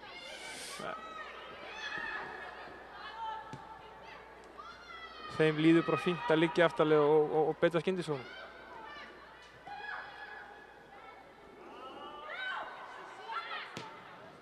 Hann er sendingin upp í hornið. Elva setur hann út af. Þá við væntanlega svona langt innkast. Julianu.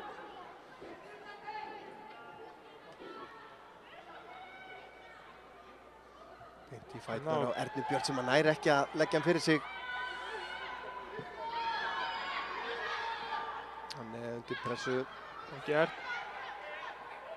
Tilbaka á Önnu Þóru. Frábær pressa hjá Sigrún Evu þarna en boltinn hrökk vel inn fyrir. Þannig að Khalil nær þessum auðvitað.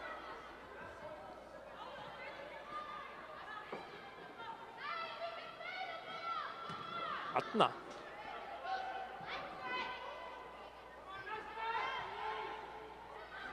Selma skiptir yfir á Erlu Caritas.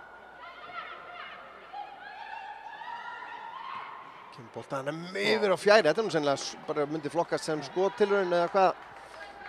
En væntanlega hefur hún nú ætlað að setja hann fyrir þarna.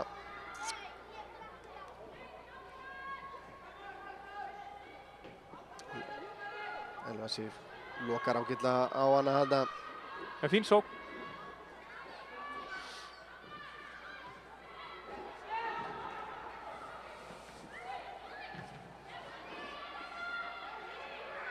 Fín pressa hjá Mattisson þarna en Liliana Marie Berg hirðir þetta auðvitað.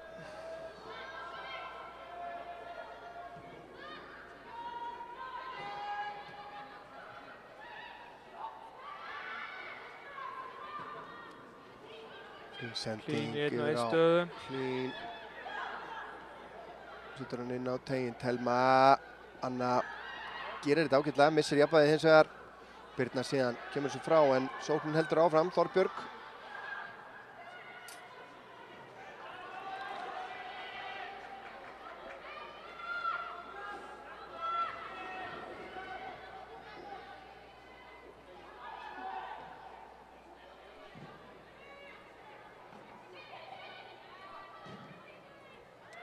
Kemur löng sending fram. Erna Björt gerir þetta vel. Nær valda boltanum. Juliana baka á Selmu. Selma í skot eða hvað, en það þarf betra en þetta til þess að sigrast á Liljönu þarna.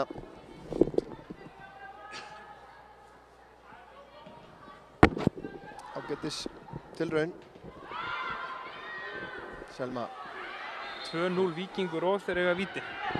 Það bara svoleiðis. Það bara einu fleiri. Þetta að fara á besta veg fyrir Arnar Gunnarsson og félaga. Kannski léttir aðeins pressuna á honum sem hann var nú að opna sig með. Ég verð að segja það, mér finnst það bara mjög flott hjá honum að bara viðurkenna það sem að menn voru alveg búin að fá tilfinninguna fyrir að það hlýtur að vera pressa að vera stjórnarliði á þessu kaliberi. Sérstaklega í svona undir sem miklu leiki álagi þar sem að undirbúningu fyrir leiki og annað bara lítið sem enginn. Það Sunna Rún sem að tekur þessa aukaspyrnu. Inn á teginn. Þetta rétt siglir yfir kollin á Bryndísi Rún þarna. En Börg gerir þetta vel. Virkar örugg þarna. Kemur langur bolti fram, Birna. Missir hann aðeins. Anna Þóra. Boltinn berst til Giuliano Pauletti. Mattisson í baráttu Sigrún hefur frábærlega gert. Erla Karítas skiptir yfir til vinstri. Selma lyftur þessu inn á teginn. Mattisson missir hann yfir sig. Víkingarnir voru að klúðra á öðru vítinu sinu. Já, hérna hér. Hver að taka þetta?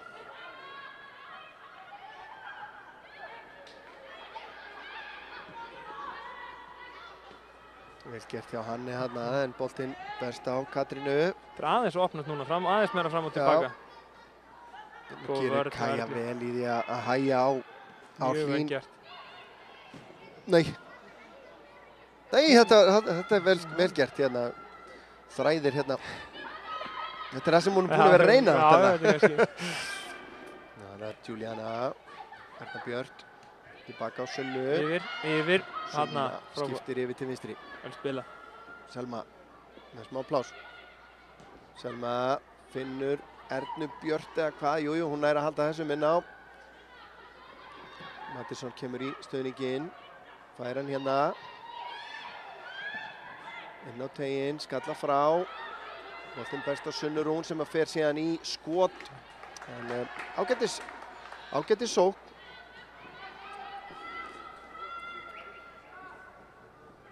En skotið töluvert yfir.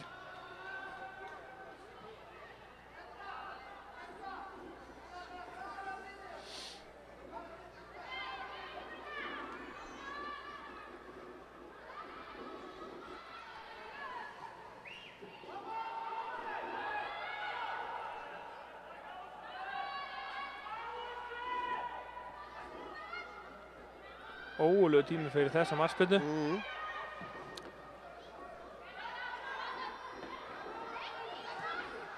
Vel gert.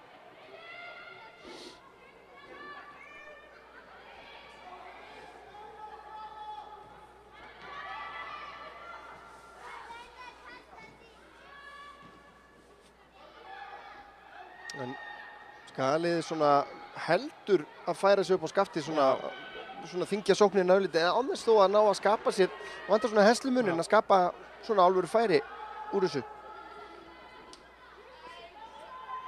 Ég þess að segja að leikurinn er aðeins að opnast, hann er að fara meira fram og tilbaka sem að... Tvöföld skipting framundan hjá Aftureldingu, sýnist mér.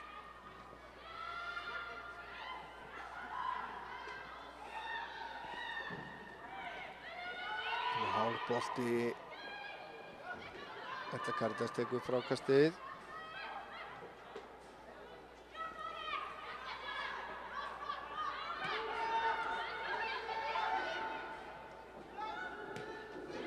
Það er tilbaka hérna á Gilil sem að lyftir honum fram á Giuliano sem að framlengir hann áfram, en Mattisson Hanni kemur hérna með henni hægra megin. Þessi bolti er enda inn á. Tilbaka á Sunnu Rún, út á Mattisson. Mattisson síðan með lágan inn á teginn. En það er Anna Pálína sem að hreinsa þennan út af. Staðan ennþá 0-0 á Selfossi. Já, Selfoss og IBVF. Og ennþá er staðan 1-3 í Breiðholtinu. Bryndís reynir að finna Ernu Björt. Gengur ekki, fór þessi út af? Nei, eða hvað? Jú.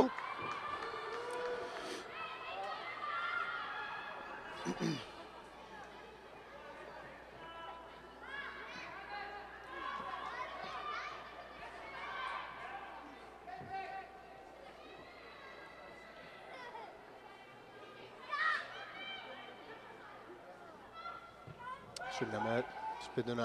Frábær bolti. Júlíana með skallan rétt yfir markið. Fínasta hornspyrna þarna hjá Sunnu.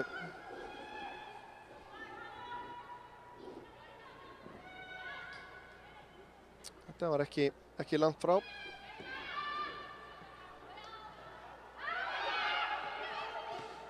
Afturheldingar, menn, konur. Ætla að bíða með skiptinguna eitthvað. 20 mínútur eftir.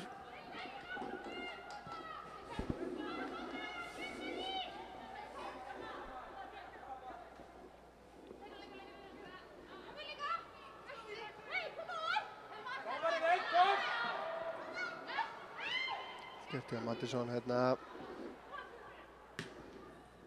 Sigrún með sendinguna bara beint í gegn.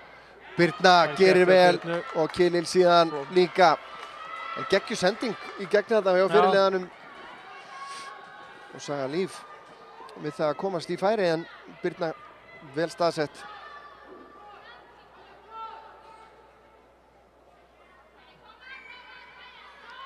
Skynsamlega gert sennilega hjá Kilill að leggja niður. Finnur kollin á Sunnu Rún sem fleytir honum áfram. Elva undir pressu þarna á Ernu Björt. Afturhaldingu, þetta engast.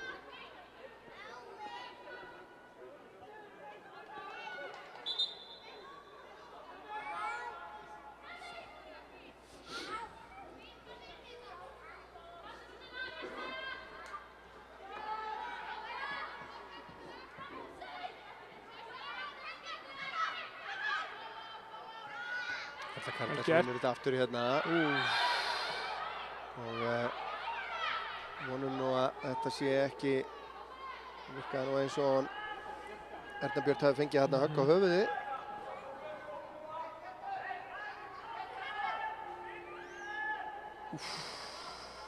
Já, þetta virkaði nú bara töluvert þungt.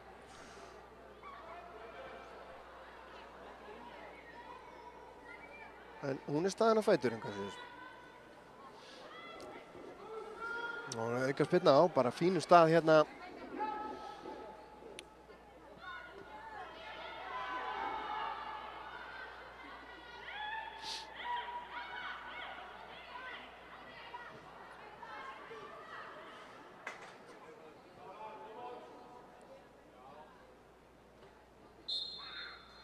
Kemur spyrna frá Sunnu.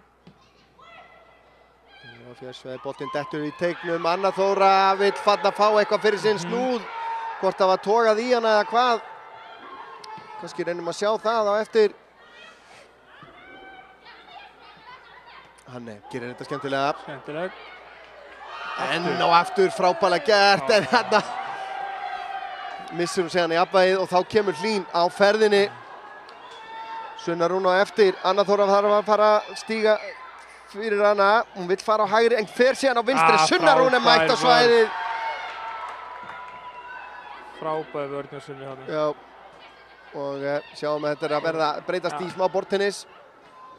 Þetta Karitas skiptir yfir blind. Selma. Nú komum okkur inn í teginn. Selma vantar stuðning aðeins hérna.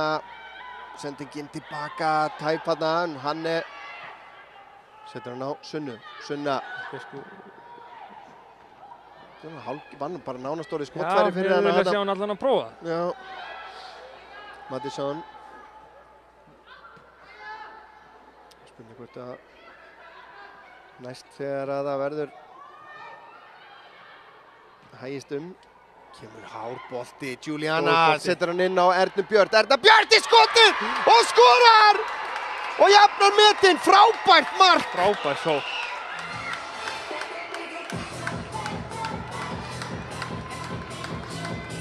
Og Erna Björt Elíasdóttir enn eina ferðina að skora fyrir Skagalið. En undirbúningurinn frábær. Vel gert þarna. Stoðsending með kassanum og virkilega vel klárað. Erna Björt Elíasdóttir á 75. mínútu.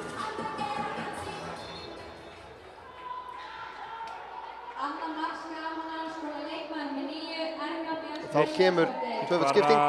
Verðskuldaði það ekki? Jú, 9:23 af velli.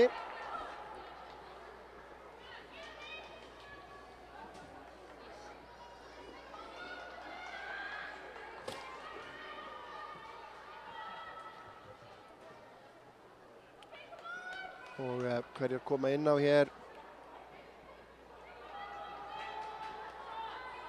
Sá ég 14 þannig að fjær.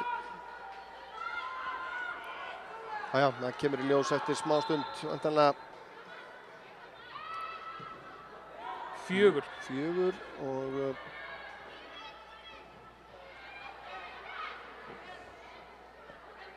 13.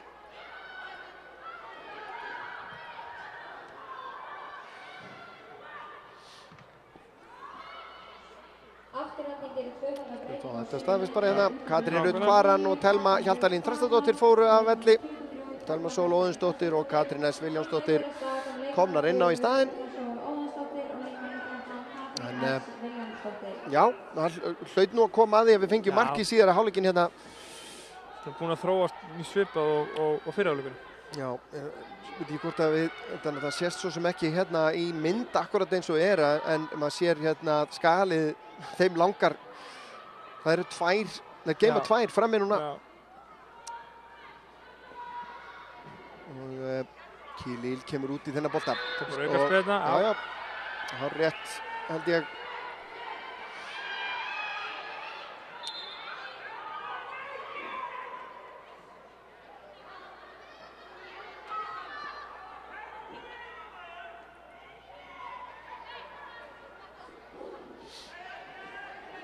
Smá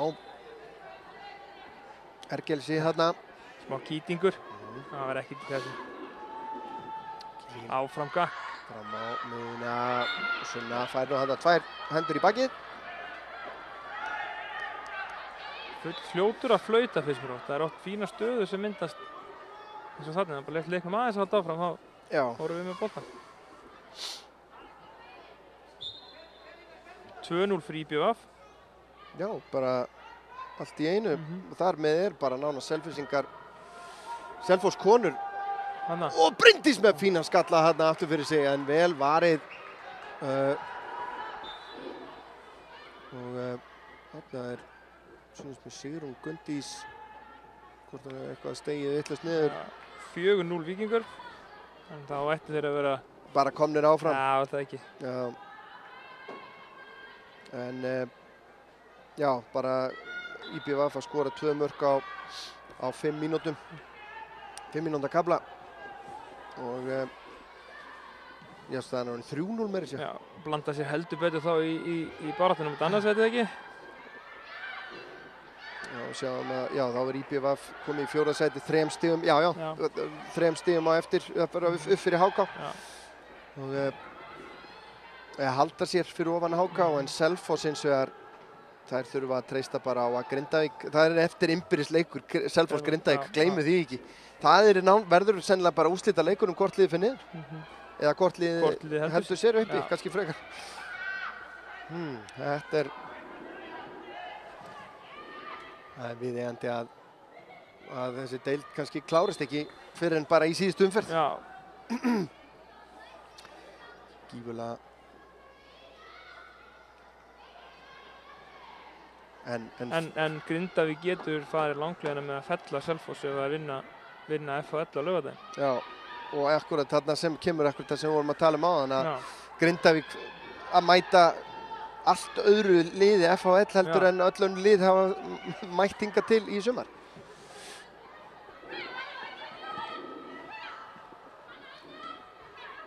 Það var einmitt skemmtileg tölfræði sem ég sá að þessar tvær þarna sem eru farnar eru markahæstar, langmarkahæstar með 30 eitthvað mörk og 15 mörk. Já. Og þriðji markahæsti leikmaður FHL er sjálfsmörk með 5 mörk. Já. Já, það er mjög áhugavert. Það er Ég hef einmitt verið að velta því fyrir mig sko hvort að FHL hafi hreinlega ekki verið með einhverja klásúlur í þessum sölum á þessu leikmönnum að bara, þetta er bara núna, við höfum forkaupsrétt næsta vor af því að þær eru náttúrulega að fara upp í bestu deildina. En þessi sem fór í Breiðablik, hún fór nú bara á láni, þannig að hún er með samning á næsta ári. Já, en með svona markamaskínu eins og hún. En já, maður hefði haldið að Austfirðingar hefðu viljað hafa hana í liðinu hjá sér næsta sumar. Kemur hóspilnaðan frá Sunnu. Árinn á fjær og fer út af. Nei, hann er að flagga á ítingu. Það er bara svoleiðis. Við þurfum að sjá þetta aftur. Já, þetta sér maður nú ekki oft Var þetta aðstoðdómur flaggaði? Já, þess vegna var ég að spá í hvort hann hefði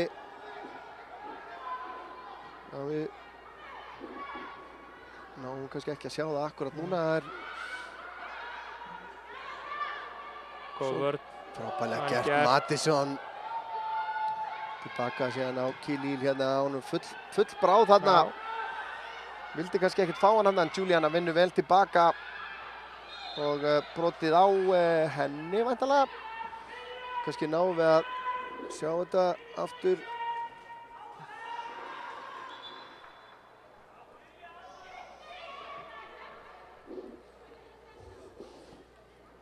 Sjáum þetta hérna. Á hvað hann er að dæma. Já, Anna stendur bara kjur, er það ekki? Jú, það er, en sko þetta sér maður ekki oft. Nei. Að aðstoðardómari flaggi á eitthvað inn í vítateig. Ég held að hann væri að flagga að boltinn hefði mögulega farið aftur fyrir. Það hefði verið svona kannski, þótt að eðlilegra. Þá er það afturhelding í einni skyndisókninni, kemur boltinn hérna yfir á fjær. Hann skallar þetta upp í loftið og Mattisson mætir síðan Katrín. Út á Elvu. Elva síðan inn á teiginn. Þannig er það varamaðurinn Telma Sól sem á sendinguna í áttina Hlín. Hann setur hann aftur fyrir.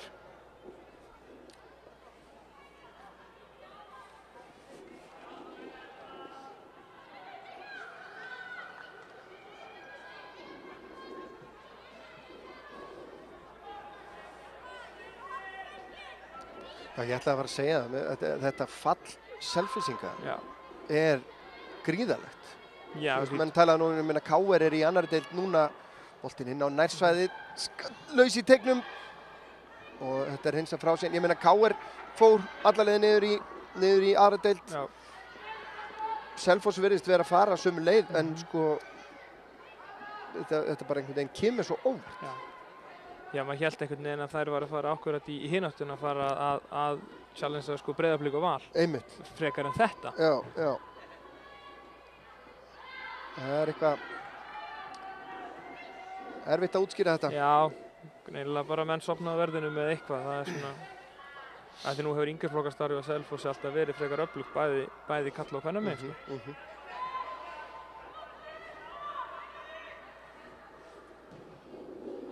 En það er sigurmark hérna allavega, ég held að það sé nú 100%. Já.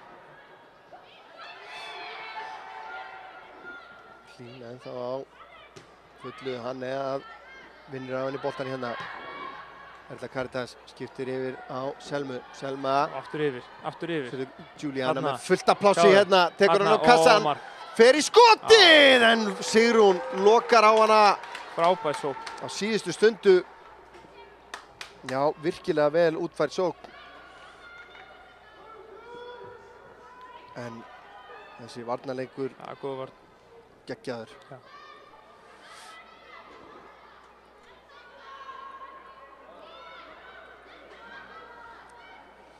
En hotspinna. Við skorum úr síðustu hotni. Já. Spurning hvað gerist núna? Boltinn Aftur aftur á laus sama í stað. teignum, erfiðleika með að koma sér frá en Erla Caritas enda með hann hérna. Setur hann nú til hægri á Sunnu sem að næra halda Gert. sinna. Frábælega gert Sunna Rún. Hanna. Börg missi boltan úr höndunum og þá koma gestirnir. Saga langur bolti fram og langur fyrir Katrínu og Kílíl. Það er svona frekar sem að manni finnst svona liggi í loftinu að Skagaliðið vill ná í þetta sigurmark. En eins og bara í flestum leikjum sem að þeirra spila, mér finnst það alltaf yfir, eða oftast yfir síðustu 10-15 mínútur en leikjum. já. Hlín. Hanni og Sunna loka á hana. Sunna Rún út af Erlu Caritas. Já, ég hef oft gert að umtalsefni það sem mér finnst gott líkamlegt ástand Skagaliðsins. Það er það. Og ég held að Selfoss-leikurinn í bikarnum hafi gefið þeim sjálfstraust í að sýna hvað þeir geta.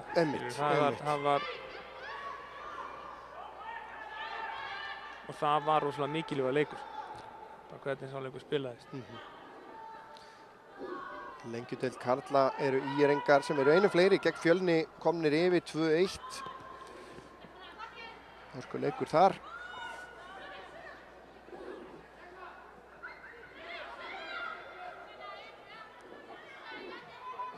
Verður nú kannski að teljast óvænt úrslit. Fjölnismenn sitja í öðru sætinu með 34 stig en ÍR-ingar að koma sér í 31. Bara í frábæra stöðu fyrir það er ekki síðri spenna þarna. Keflavík, Njarðvík, ÍR öll með 31 stig eftir leiki dagsins ef að þeir fara eins og þeir eru að fara núna. Njarðvík er að vinna Gróttu. Þannig að það er alltaf skemmtilega þegar það er spenna í þessu öll saman.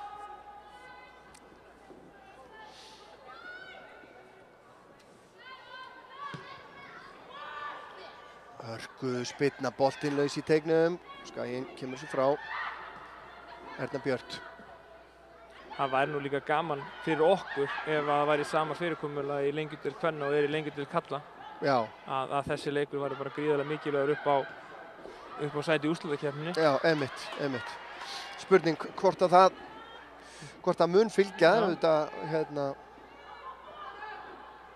ég að það hafi gefist ágætlega. Þessi sýndi sig í fyrra að það var hörku stemming í kringum það sem við auðvitað fórum á mis við með karlaliðið en vestramenn gerðu vel í að klára sig að því verkefni. Já, þessi fyrir upp í loft.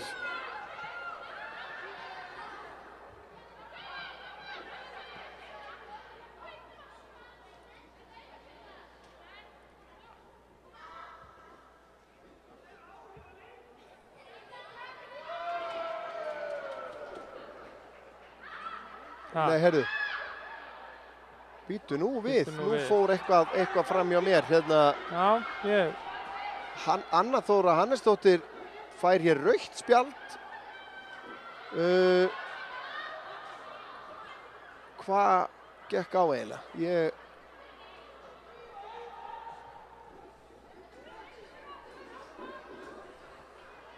Sjáum hérna. Sjáum hér. Bíddu, hvað er í gangi?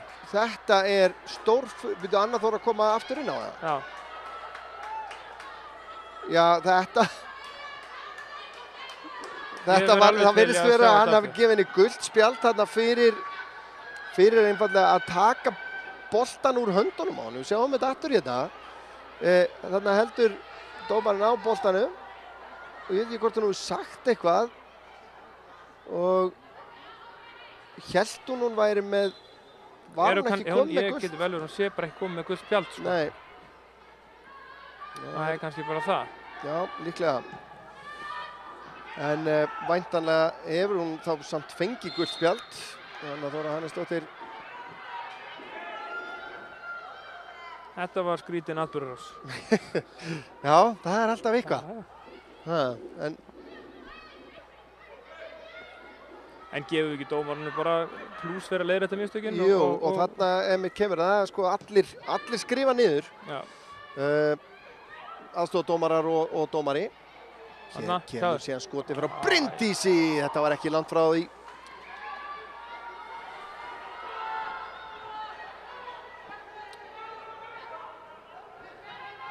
Juliana er geggjuð í þessu. Hún er sívinnandi þarna hvar sem hún er á vellinum.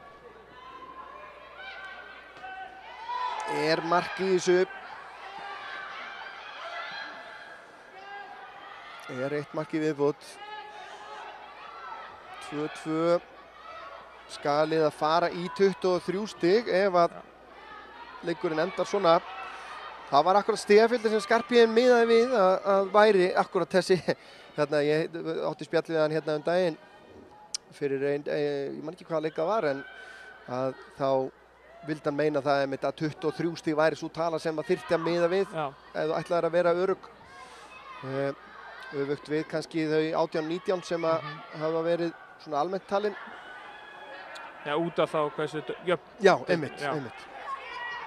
En Afturhelding ætlar sér selja sér dyrt hérna. Katrín reynir fyrir gjöfina fyrir að vörninni. Birna síðan hreinsar þetta fram. Og Erna Björt mætt á svæðið. Finnur Sunnu. Sunna með smá pláss. Gerir þetta vel. Selma með henni. Selma missir hann aðeins frá sér. Brotið á henni síðan hérna. Anna Pálína brotleg.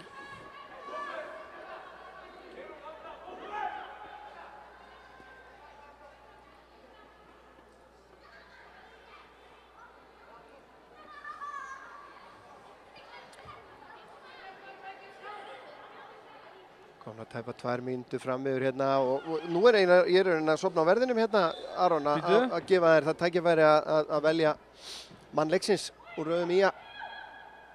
Já. Juliana gerir vel. Þú hugsar málið? Ég hugsa málið í smá stund. Ég vissi reyndar að myndi spyrja mig að þessu. Ég var að byrja að undirbúa mig. Já. Hann er ekki að stoppa sín hérna. Telma. Frábær vörn Sunnu. Nei. Brotlega er hún dæmt og aukaspyrna hérna á hættulegum stað. Mér finnst þetta alltaf rosalega erfitt því mér finnst þetta svo jafnt allt. Þetta er svo jafna frammistöður út allt. Já, ég meina það er engin tilviljun að ég læti einhvern annan þetta þegar það er einhver með mér hérna. Nei, ég held að í þessum leik ætla ég að velja Bryndísi Rún. Mér finnst hún er ekki búin að vera áberandi en allt sem hefur gert, hvort sem að sé varnarlega sóknarlega, búið að vera virkilega flott, þannig að ég vel fyrirliðan. Boltinn í Tegnós! Kilill Kesvar með frábæra markvarslu hérna frá Hlín og býtu nú við hann sem er meitt hérna, við náum að sjá þetta aftur hérna. Sigrún með enn eina góðu aukaspyrnuna hér. Þetta er bara dauðafæri hjá Hlín sem er búinn að eiga frábæran leik hjá Afturheldingu. Má ekki gleyma því. Bryndís út til hægri. Erla Karitas í kapphlaupi. Elva setur hann út af. En síðan er hægt að fara bara í gegnum all liði. Mér finnst liðið hafa staðið sig bara hörku vel í dag, hvort sem það séu sóknarmennirnir, miðmennirnir eða varnarmennirnir. Það er bara rosalega erfitt að velja eitthvað að taka eitthvað út fyrir svega, sko. Já, Bryndís skallar þetta aftur inn í pakkan og Börg út á markinu og grípur hann.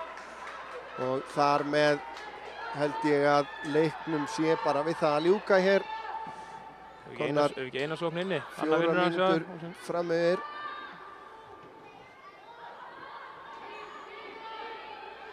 Birna tilbaka á Kilill. Vinstri núna, Bryndís. Framlengir hann á Sunnu. Selma. Leið 1 hérna, Juliana, Erna Björn. Náum skoti. Erna Björn hótar skotinu, hættir við, kemur honum á Kaju. Kaja fer á vinstri, Kaja fyrir skotið, en þetta er auðvelt fyrir Berg í markinu. En hann lítur á klukku sína 8:10 hér. Já, en hann ætlar ekkert að flóna fyrir skaman hérna, hann ætlar ekki að flauta af. Já, þetta er Þetta sé bara... Vel gert, hann er svona jaft og þétt búinn að vera að læra á Hlín. Hún var í brasi fyrstu 20 mínúturnar, hálftímann, en síðan er hún búin að vera bara standa sig virkilega vel. Anna Pálína færir hann yfir, Telma, en Sunna Rún vinnur vel tilbaka. Losar hann fram og þar með er flauta til leiksloka hér. Kannski bara sanngjarnt 2-2 jafntefli. Já, eða hvað? Kannski að maður hlutdrægur en mér fannst við svona ívið betri. Já. 3-2 hefði verið sanngjarnt. Mér fannst við svona stærri hlutaleiksins vera með yfirhöndina. En nú var hérna, talaði Skarphéðinn um það fyrir leik að hann ætlaði sér að svona prófa akkurat þetta, svona þróa þetta leikkerfi, nota þessa leiki sem að framundan eru. Hvernig fannst þér þessi tilraun ganga í dag að fara í þetta 3 hafsenda kerfi og 2 frammi? Bara mjög vel, eins og sagði, bara fyrstu 10 mínúturnar þá var svona pínu brasa á ákveðnum staðsetningum en hægt og rólega bara lærðar inn á kerfi, lærðar inn á hreyfingarnar og bara virkilega góð frammistaða sko í nýju kerfi og prófa nýja hluti. Og líka vel gert hjá þeim að þrátt fyrir brasiða í byrjun að halda sig við þetta, fara ekki að breyta og þannig að það var vel gert hjá þeim, hjá Laugarteimurinn. 2 leikir eftir hjá Skagaliðinu. Hvernig líst þér á svona það sem eftir er? Bara mjög vel, ég held að allir í kringum þetta lið getur verið stoltir af tímabilinu og núna snýst það bara um það að klára þetta á jákvæðu nótunum og klára bara enda tímabili vel. En tímabili í heild sinni búin að vera ótrúlega gott. Það er aldrei verið í neinni alvöru fallbaráttu, frekat aðra við það að fara í einhverja toppbaráttu. Og geta ennþá haft töluverða áhrif á toppbaráttuna. Það er að IBVF úti næst og svo endaður hérna laugardaginn 7. september á móti Gróttu. En já, ég nefndi það áðan, Káralið er einmitt líka stendur í ströngu hérna og í 3. deild karla. Já. Þeir eru með 8 stiga fórskot núna eftir 18 leiki, eru langt komnir með það að tryggja sér í rauninni meistaratitilinn í 3. deild. Bara ef við tölum aðeins um það, þeir eru eiga heimaleik núna á sunnudaginn klukkan 1 gegn Sindra. Við verum með hann í beinni og mér skilst, þeir geti í rauninni tryggt sér deildarmeistaratitilinn vinni þeir þann leik og að úrslitin verði hagstæð. Já, úrslitin þurfa að vera hagstæð en þetta snýst bara um það að við þurfum að klára okkar. Sko. Það eru ennþá 4 leikir eftir og við erum ekki eingöngu að setja markið á það að bara vinna deildina. Okkur langar að bæta stigameti deildinni sem Kórdrengir settu 2019 og við erum bara á réttu trakki með það af því að okkur finnst frammistaðan liðsins hafa verið þannig að við getum gert kröfu á það að setja stigameti af því að við erum bara búin að vera með það ótrúlega gott lið og ótrúlega góða frammistöður að það er svona stefnan okkar. Algjörlega og við munum hérna, eins og ég segi, við verum með leikinn á sunnudaginn í beinni og síðan laugardaginn 7. september. Þá verður bara langur laugardagur á IATV. Við byrjum klukkan 1 hérna byrjum klukkan 2 með IA Gróttu meistaraflokk kvenna og síðan Kári Augnablik klukkan 5 þann daginn og það verður virkilega gaman að enda í rauninni svona okkar útsendingatímabil hérna þetta sumarið á svona alvöru risadegi. Já, og vonandi bara mjög glöðum degi, en að sjálfsögðu þá er þetta bara 1 skref í einu og 1 leikur í einu, bara klísjur eru klísjur á ástæðu sko, það er bara þannig. Já, það eru sannar, en Aron Ýmir, takk hérlega fyrir að vera með mér hérna í kvöld. Takk sömuleiðis. Eins langar með að þakka Snorra Kristleifssyni sem að var á myndavélinni og var hérna í aðstoð við undirbúning einnig og sjálfur heiti ég Örn Arnarsson og þangað til á sunnudaginn. Þá bara bið ég ykkur vel að lifa, hafið það sem allra best.